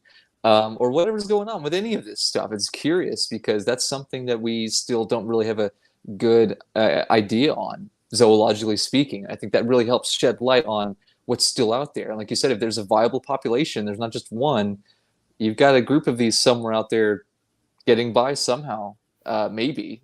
So I'm all for it. I really think that that's so interesting to hear that you've got that connection there with that guy in Mexico. So we'll have to look more into that. But that was in the 70s. There was a rash of sightings down in Brownsville, in Raymondville, and they saw something. So enough people were seeing something to make reports about it. So that's interesting. But that does fall a little bit more into the cryptozoological side of things, which I'm also fascinated in as well. I did an interview with my good friend Ken Gerhard about these possible living dinosaurs, living pterodactyls, and the implications of something like that is still around. So people can check that out on the Vortex YouTube channel also. But to continue on, go ahead. I was going to say, you make a great point. I mean, UFOs, it literally just means unidentified flying objects. So giant birds, technically they're a UFO because we're not unidentified, they're flying. Yeah, and like I said, it could be that some UFOs are avian cryptids. We don't really know exactly if they're living, some of them, or like you said earlier, all these different theories, I think are really, really fascinating. Cool.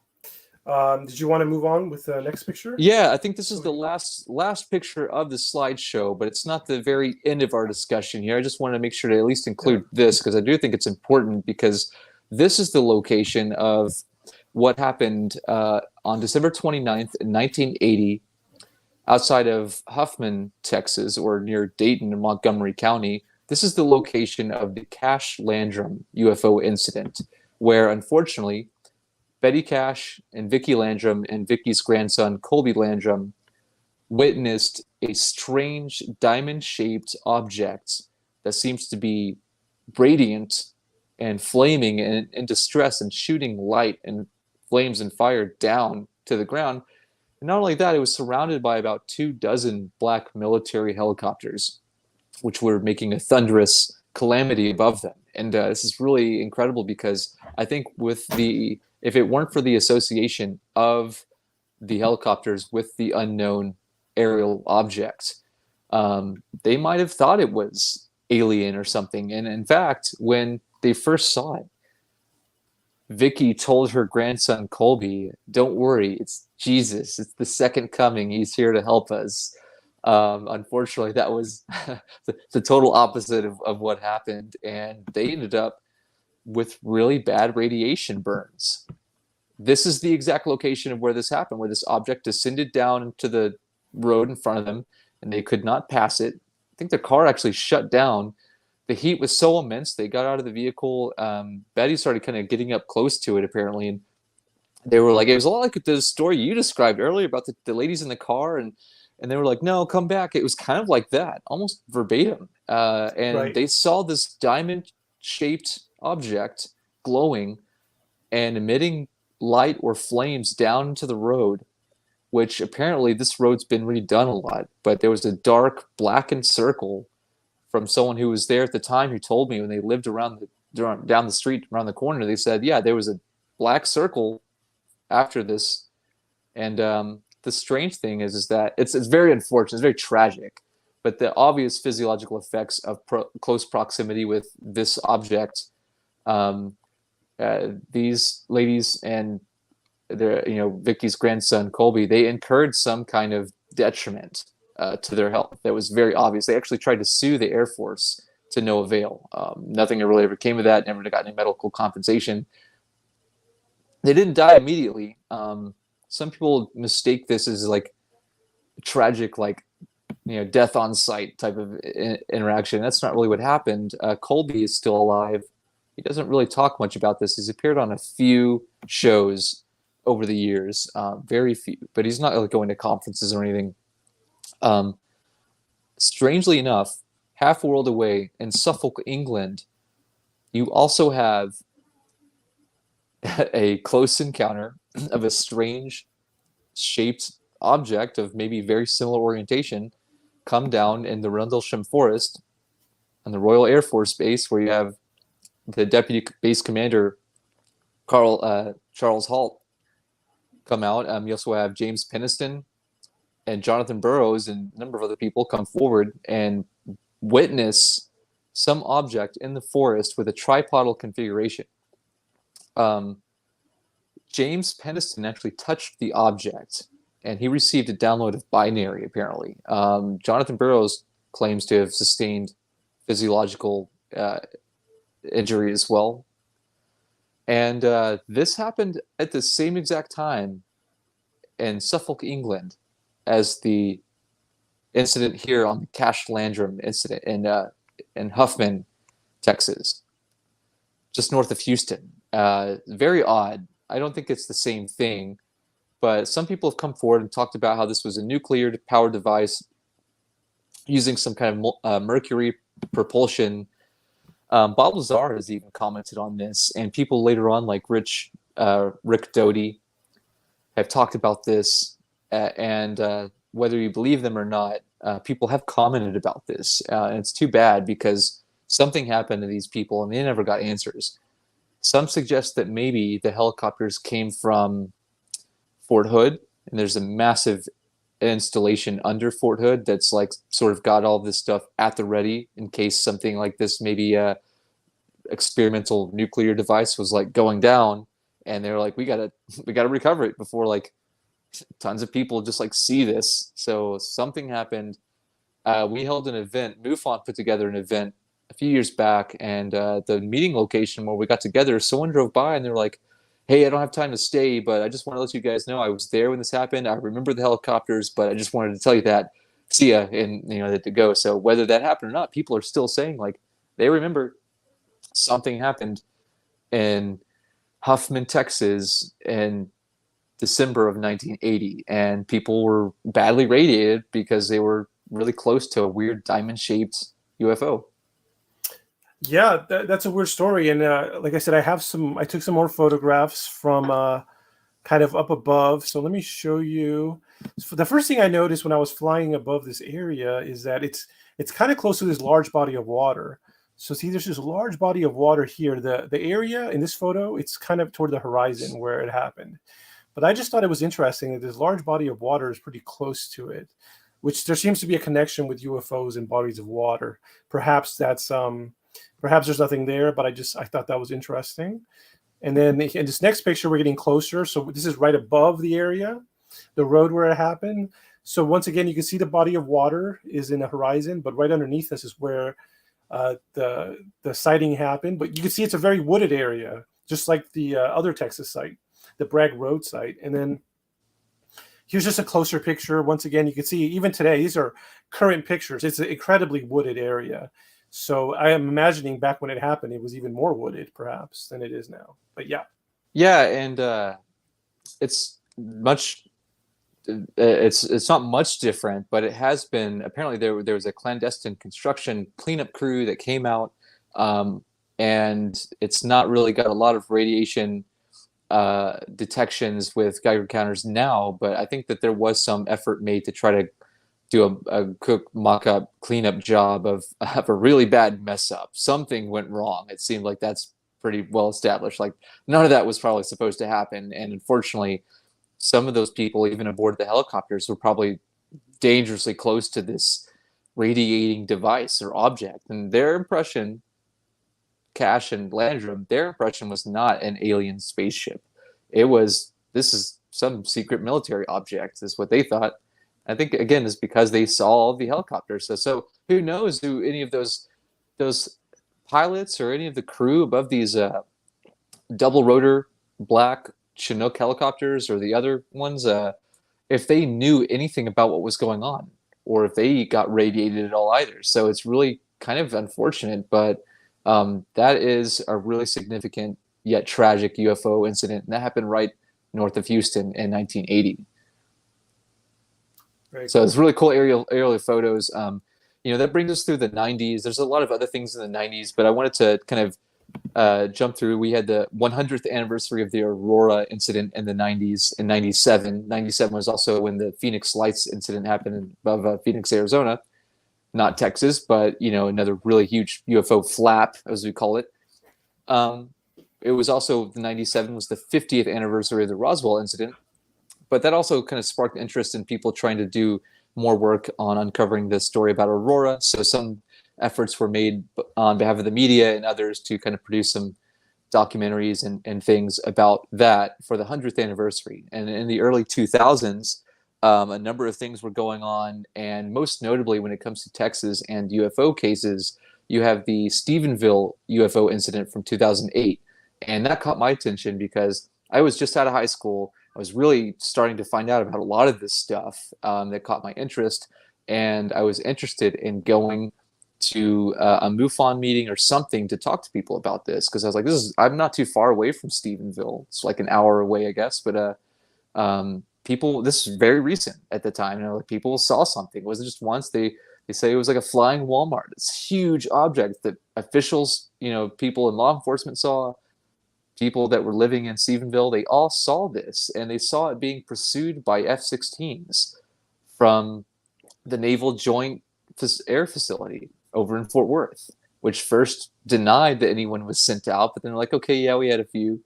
All right, they were a lie. So, they actually came out later on saying, they had, half a dozen or more F-16s out there that day, around that time when this all happened. And so I found out later on, when I first got to meet the guy I mentioned way earlier at the beginning of the show about Aurora, Jim Mars, I met him in a group that got together in Dallas or the Dallas area. And I found out because I asked them, I said, hey, has anyone heard of MUFON? They kind of laughed because they were like, well, actually, this was MUFON.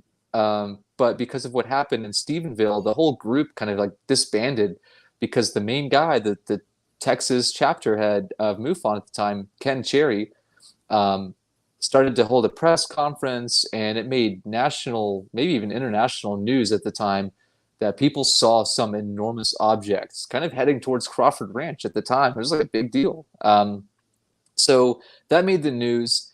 The Stephenville incident, the UFO in Stephenville was something a lot of people saw in 2008, but may have continued, plus or minus a year, the year prior and then after as well. And so it's interesting to see that maybe people are seeing something from a base nearby or whatever was going on. But it was associated again with the military by way of the F-16s, like barely keeping up with this, with the afterburners. This thing's just like zipping from horizon to horizon. They're just like searing through the sky trying to keep up. Some people thought maybe escorting it, but it wasn't close to it at all. They were just trying to maybe catch up to it. So that was an interesting way for me to meet a lot of these people. I actually ended up working with Ken Cherry with that group. It was called EPIC, which stood for Extraordinary Phenomena Investigations Council, which Jim Mars was also a part of. That's how we met, and then I ended up working with him closely over the years. So I found out a lot about that, along with Steve Hudgens, who actually is the director of investigations for MUFON, who was also there with the Stephenville incident at the time. They did the press conference and all this stuff. So that's a pretty notable UFO flap in more recent times. And of course, throughout the years since then, that was 2008. And then throughout the next 10 years, you've just got all these different things going on. Eventually the announcement was made by the government that the Pentagon had a UFO investigation program called ATIP, the Advanced Aerospace Threat Identification Program. And soon after that was announced, I met privately with Lou Elizondo in Dallas. And we used to have MUFON meetings. He wasn't at the MUFON meeting, but one of the people we had at the MUFON meeting one time was a guy named Terry Lovelace, who apparently had an encounter in Arkansas. Devilston, Arkansas, which is a place out there he wrote a book on. So I got to know Terry over the years, and so he was going to be featured on something that Lou was a part of, and so we all met back in 2019. And so just a lot of things, like the Dallas Library invited us to come hold a panel on UFO disclosure because this whole big announcement in the government. So that's sort of set off a lot of chain of events. And there are different things that have occurred throughout that time, up through 2008 to 2018, and then now in the last few years since all of that, with different events and things, I've been able to go out and see some of these things. And that picture I just showed of the Cache Lendrum site I took earlier this year, like back in March. So it's very recent. And then really kind of getting toward where we are today, it's really interesting to see that now we have like the efforts made on behalf of Congress with the Unidentified Aerial Phenomenon Task Force, or the UAPTF. You also have the new groups and all of their different acronyms, and there's so much going on with Congress in an attempt to provide transparency. Just last year, we had the preliminary assessment of UAP, and there's a lot happening now that we need to pay attention to. And I think that it's really important that we have opportunities just like this, where you have a platform to be able to discuss these topics openly. You have people who come on who share involvements with whatever it is, and people can interact and respond and create a dialogue, and they keep the discussion going. I think that's really where we need to find ourselves, getting involved. Is, if not anything else, let's try to figure this out, to work together. And so I want to invite everyone to come check out, if they can, later this year in November, we're going to have the first annual Texas UFO Conference out in Jefferson, Texas, and that's going to be on November 19th. Sweet. Well, that'd be great. Looking forward to something like that. So does that bring us up to date with our UFO sightings? Yeah, I mean, there are so many different sightings that people will sometimes report to things like MUFON, and all these other ways that I think people try to share about. I get stuff all over the group you mentioned earlier on Facebook, the Texas UFO Network, and a big thing lately is a lot of people see Starlink, not knowing what it is, and so it's a really, like you said, a case of misidentification. Sometimes there's a lot of air traffic, and there's stuff that's regularly out there that people maybe not able to recognize it immediately or right away. And so it's sometimes is really just about trying to make sense of what's sort of a normal thing going on, or if there's something conventional, if it's a satellite. People are always seeing things, and I was got together recently with a friend of mine, UFO Jane. She has the channel Texas UFOs as well. I highly recommend that as a great resource to keep up with all the sightings in the state. She's doing an awesome job. She's also got Glurp the Alien, who's always fun to be around and to, be involved with this sort of stuff. They're both going to be at the Texas UFO conference, as well as my buddy Nick Redfern, and just a number of other great people to share about a lot of these cases, like I've brought up, and more. And the thing is people that we could go on all week about the sightings all over the state and experiences people have had and all this stuff. But there's so much to it. These are the main ones. They stand out. There's a lot more, but these are some of the things I think that people at least should know about as far as Texas goes, that there are tons of sightings. There are crash cases. There are abduction experiences. We have entity interaction. We have unknown animals, avian cryptids, got all the paranormal stuff you could think of, the mystery lights, the airships. It's incredible. I think it's really a crazy thing for anyone to totally just be like, who cares? That's not interesting. It's like, this is some of the most wild stuff that's, sometimes they say truth is stranger than fiction. This is all really incredible stuff that I think anyone should at least be curious enough to say, maybe there is something else going on. Maybe we should reconsider that we haven't figured it all out, and that maybe we're not the only ones. And doesn't mean that all UFOs are aliens, but maybe there are some aliens out there. Maybe they have visited. Maybe they are visiting. I mean, a lot of people would say, yes, absolutely. Some people would say, yes, absolutely. The government's funneling money to these black programs, and we've got these crazy, ships that can go to whatever part of the galaxy in no matter of time at all. But here we are trying to fire off rockets to the space station and stuff. It's like, what's really going on? So I've found that there are a lot of questions that have been raised since my involvement with all of this stuff. And I, like I said, really encourage that I don't try to provide answers so much as it is just maybe resources and details on data gathering from the field, interviews, just like you said, talking with people, finding out what's going on at the locations that this stuff has happened, who's still around to even discuss this stuff, and what's online. I'm very fascinated again with the Aurora case. That's a big focus of mine at the moment, because this being the 125th anniversary, I'm working on finalizing that publication to get out. Like I said, I'll be including this because this is a part of that. We're talking about it. And for anyone else who knows anything about that, I'd love to hear from you. Or if you know of anything that's got the Aurora story in it, like a book or a newspaper or video or anything. So yeah, I think there are a lot of ways that we can find out about what's going on if we continue to encourage this discussion. Obviously, Congress has their eyes and ears open to this, and I think we're making a lot of progress. And so I'm excited to see where we can take this. It's a new scientific frontier. It's important for us to be able to acknowledge it as such. Otherwise, it's had this stigma for so long.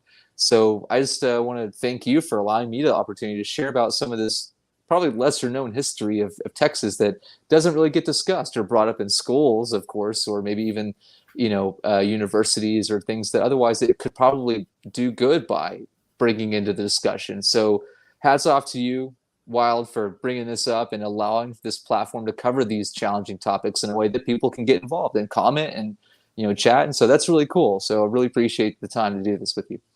Well, thank you for that, and you're welcome. And I just want to thank you. I will say you're a great speaker, very knowledgeable. Your mindset is of an academic. I recognize a lot of academic attributes that you have. Also, I know your time is very valuable, so thank you for sharing all this time with us. It was like an adventure, going through all these cases. Really felt like I went on a journey, and it's quite an education. So thank you, Daniel, for being here. Absolutely, anytime, Wild. It's such a great way for us to, I think, explore some of these ideas in a way that some people, they'll never get the opportunity to come out to, Aurora or wherever it is. So if there's a little bit that I can do to contribute to that as a meaningful work, I am glad to, and I'm honored to be able to, be in this, effort with you and everyone too. So I appreciate it. I'd be glad to continue the discussion for anyone listening or watching at any point, to see where we can go from there and work together. And as I say in my videos, we won't know if we don't go, and we're doing just that. And you're doing an awesome job. So keep up the great work, and look forward to the next one. Thank you so much. Well, I guess with that, we'll wrap it up. I will just end by saying, please follow Daniel in all his links, which include Twitter, Instagram, his own website, Facebook groups. All those links are in the description. And if you want to support this show, you could go to this link right here, type this link in. It takes you to a website called Mercari, which is like eBay. And if you sign up with this link, you get $10 off your first purchase, and I get some money too. That supports the show. But other than that, thank you, and Daniel, and I will say goodbye to everybody. Thanks for watching, and we'll see you next time. Good night, everybody.